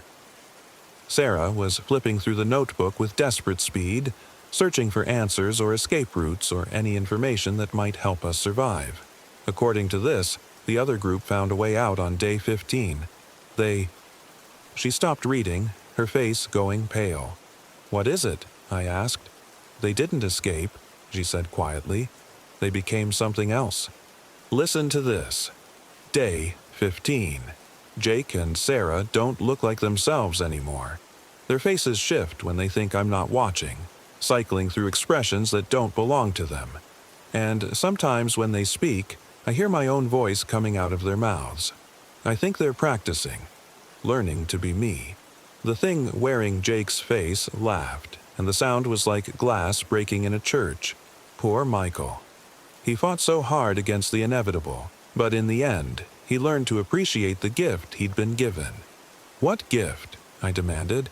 "Immortality, continuation. When your old self dies, we preserve what was valuable and discard what was flawed. You'll be perfected, Marcus, made into something worthy of this place." I felt a presence pressing against the edges of my consciousness, something cold and vast and alien trying to find purchase in my thoughts. It whispered seductive promises of peace and understanding, of release from the burden of being human. All I had to do was stop fighting, stop holding so tightly to the small painful thing I called myself. For a moment, the temptation was overwhelming. To let go of the guilt and fear and constant anxiety that defined my existence, to become part of something larger and more purposeful than my individual mortality. But then I looked at Sarah, saw the terror in her eyes, and remembered why being human was worth defending. "No," I said, pushing back against the presence with every ounce of will I possessed. "I won't let you take me." The thing wearing Jake's face frowned, and for a moment its features flickered, showing glimpses of other faces, older, younger, from different times and places, all of them wearing the same expression of patient hunger. "That's disappointing," it said, "but not unexpected. Resistance is part of the process. It makes the eventual surrender more complete." Sarah had found something in the notebook, her finger tracing lines of increasingly frantic handwriting. "Marcus, look at this. The last entry. It says there's a way out, but only if you're willing to pay the price." "What price?" She looked up at me with eyes full of desperate hope and terrible knowledge. "Someone has to stay behind. Someone has to feed the tree." The dead tree in the center of the clearing seemed to pulse at her words, its twisted branches reaching toward us like grasping fingers. And I understood. with the cold certainty of nightmare logic that the objects scattered around its base weren't lost belongings. They were offerings. Pieces of the people who had been consumed to keep this place alive. "That's not an option," I said. "It might be the only option." Sarah's voice was steady, but I could see the calculation in her eyes, the terrible mathematics of survival. "If one of us stays, the others might be able to leave." "No," I said again, more firmly. "We find another way." But even as I spoke, I could feel the presence pressing harder against my thoughts, and I saw that Sarah was struggling against the same invasion.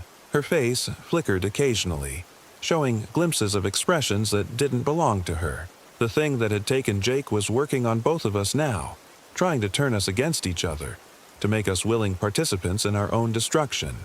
"Sarah," I said, grabbing her hands, "look at me. Whatever it's showing you, whatever it's promising, don't listen. We stay together." She blinked, and for a moment her eyes cleared.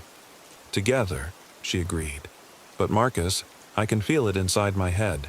It knows things about me, things I've never told anyone. Fight it. Remember who you are." "I'm trying, but it's so strong. And it's not evil exactly. It's just hungry. It needs us to survive." The thing wearing Jake's face moved closer, and I could smell something sweet and rotten on its breath, like flowers left too long in a closed room. "Why make this harder than it has to be? One of you can leave. One of you can go back to your small, limited life. The other gets to become part of something eternal. Both of us leave," I said, "or neither of us does." "That's not how it works." The Jake thing smiled, and I saw that its teeth were no longer quite the right shape for a human mouth.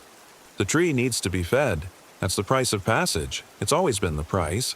Sarah was reading the notebook again, her lips moving silently as she traced the final entries. "Marcus," she said quietly, "I think there might be another way." "What?"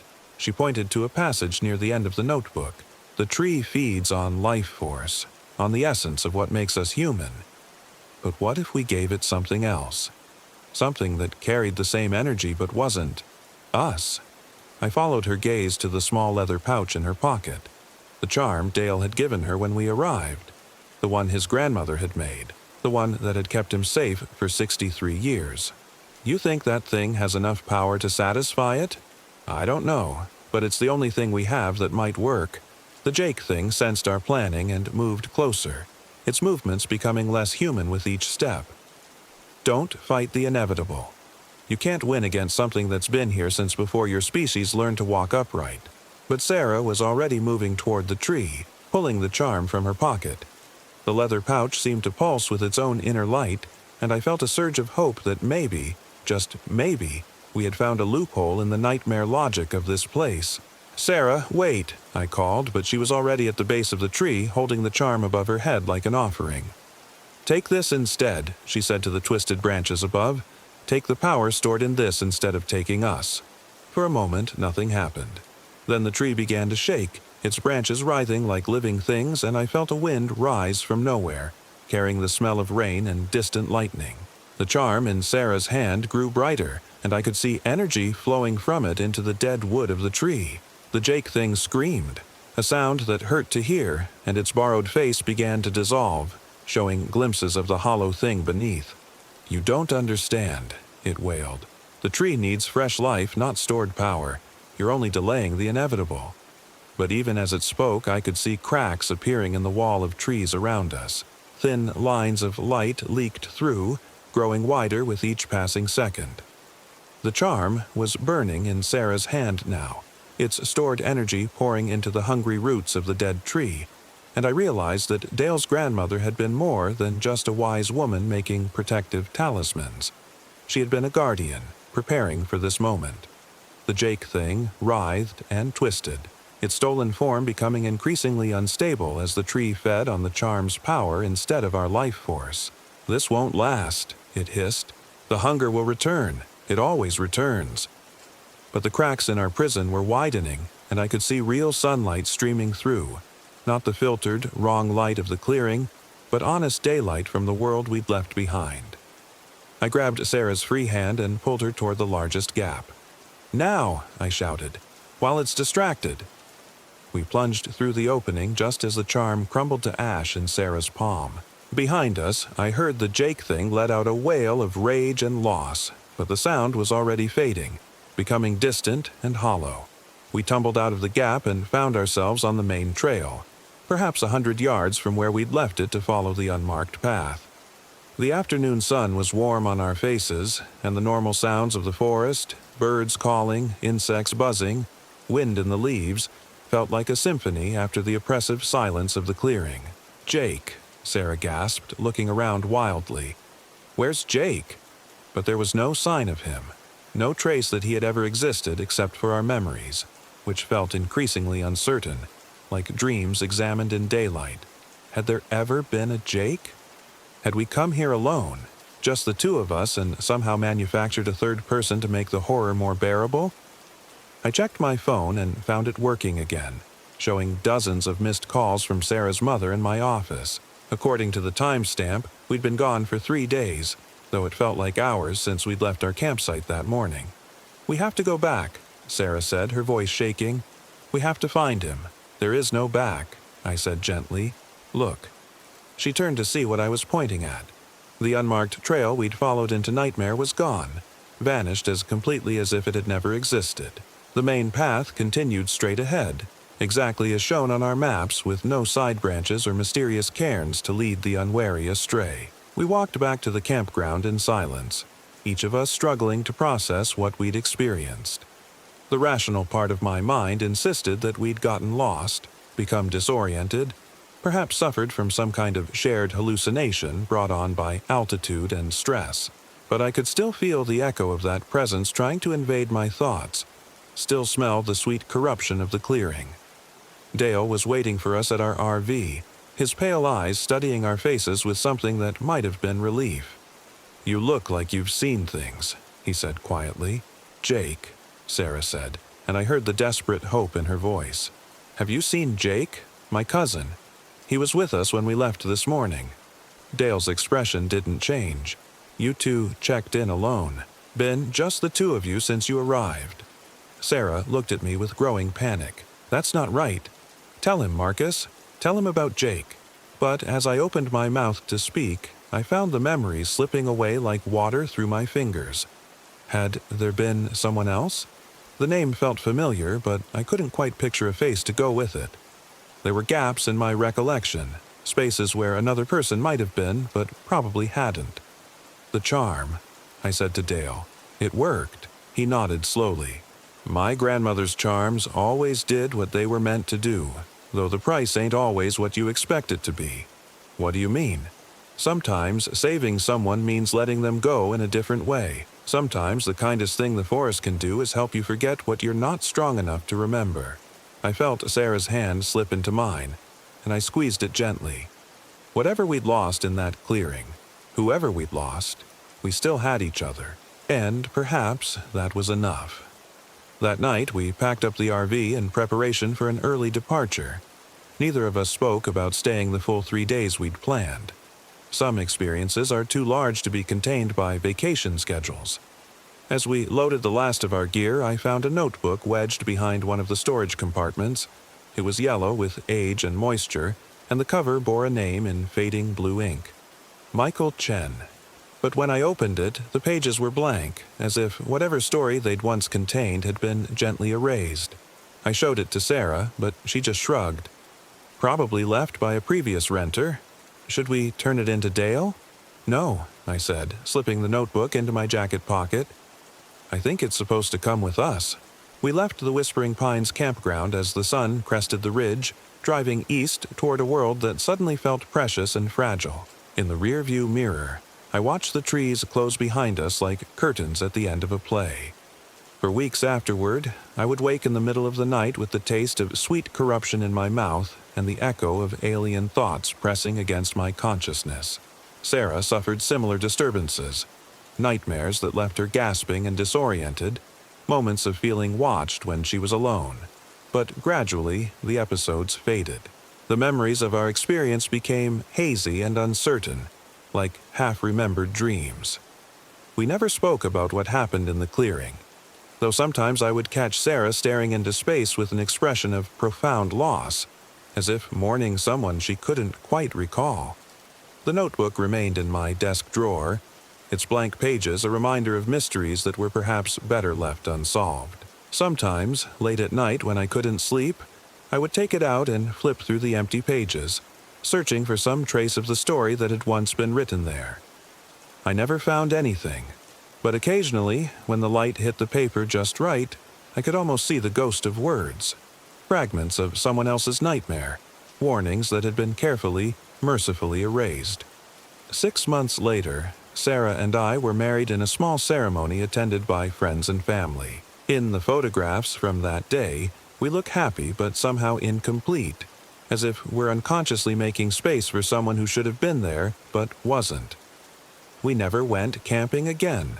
When people asked why, we would make excuses about being too busy, about preferring hotels to roughing it in the wilderness, but the truth was simpler and more complicated than that. We had learned that some places in the world are not meant for human visitation, and some experiences are too dangerous to risk repeating. Dale retired 6 months after our visit, according to a news article I found online. The Whispering Pines campground was sold to a development company that planned to clear the forest and build vacation homes. But when the bulldozers arrived, they found nothing but empty land. No trees, no creek, no trace that a campground had ever existed there. The article quoted the development company's foreman as saying, "It's the damnedest thing. According to our maps and surveys, this should be prime forest land. But there's nothing here. Just empty ground that doesn't want to hold anything." I printed out that article and kept it with the blank notebook, though I couldn't have said why. Perhaps because it felt like proof that our experience had been real, even if the details were slipping away like smoke. Sometimes, on quiet evenings when Sarah and I are sitting together in our living room, I catch myself listening for a third voice in our conversation. A presence that should be there but isn't. A gap in our shared experience that shapes itself around the absence of someone we once knew but can no longer remember. And sometimes, in the space between sleeping and waking, I hear that voice again, distant and fading, but still carrying its desperate warning. Don't look at it. I never do.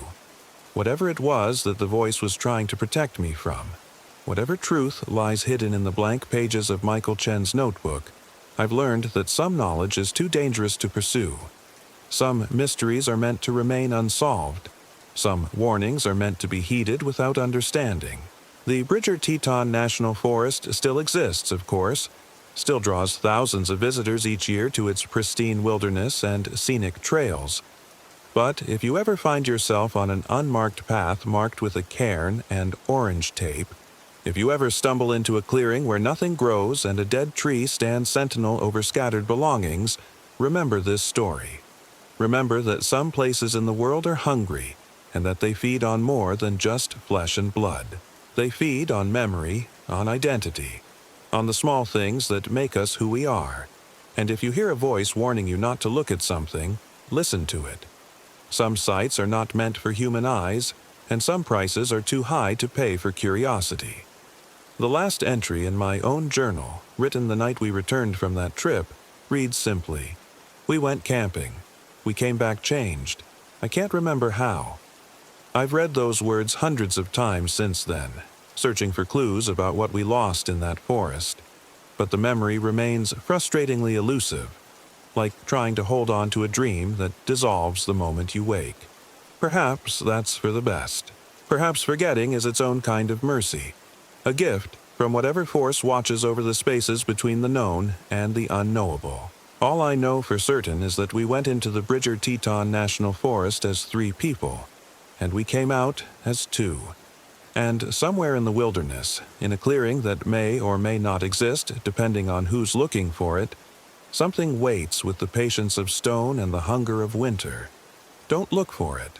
Don't listen for the voices that call your name from beyond the tree line. And if you ever find yourself on an unmarked trail in a place that feels too quiet, too empty, too eager to swallow your footsteps, turn around and walk away. Some adventures aren't worth surviving. The stranger's last words still echo in my memory. across months of healing and forgetting. Don't look at it. I never learned who he was or what he was warning me against. But I've carried those words with me like a talisman, a reminder that some knowledge comes at too high a price, because in the end, the most important thing isn't what we saw in that clearing or what we lost to save ourselves.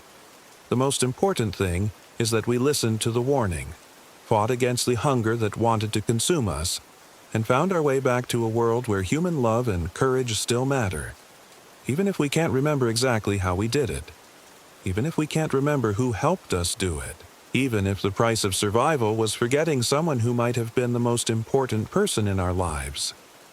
The blank notebook sits in my desk drawer, its empty pages a monument to mysteries better left unsolved. And sometimes, on the darkest nights, I think I can almost see words forming on those pages, a story trying to tell itself, a warning trying to find its voice. But I never look too closely. I've learned to take the stranger's advice to heart. I don't look at it, and neither should you.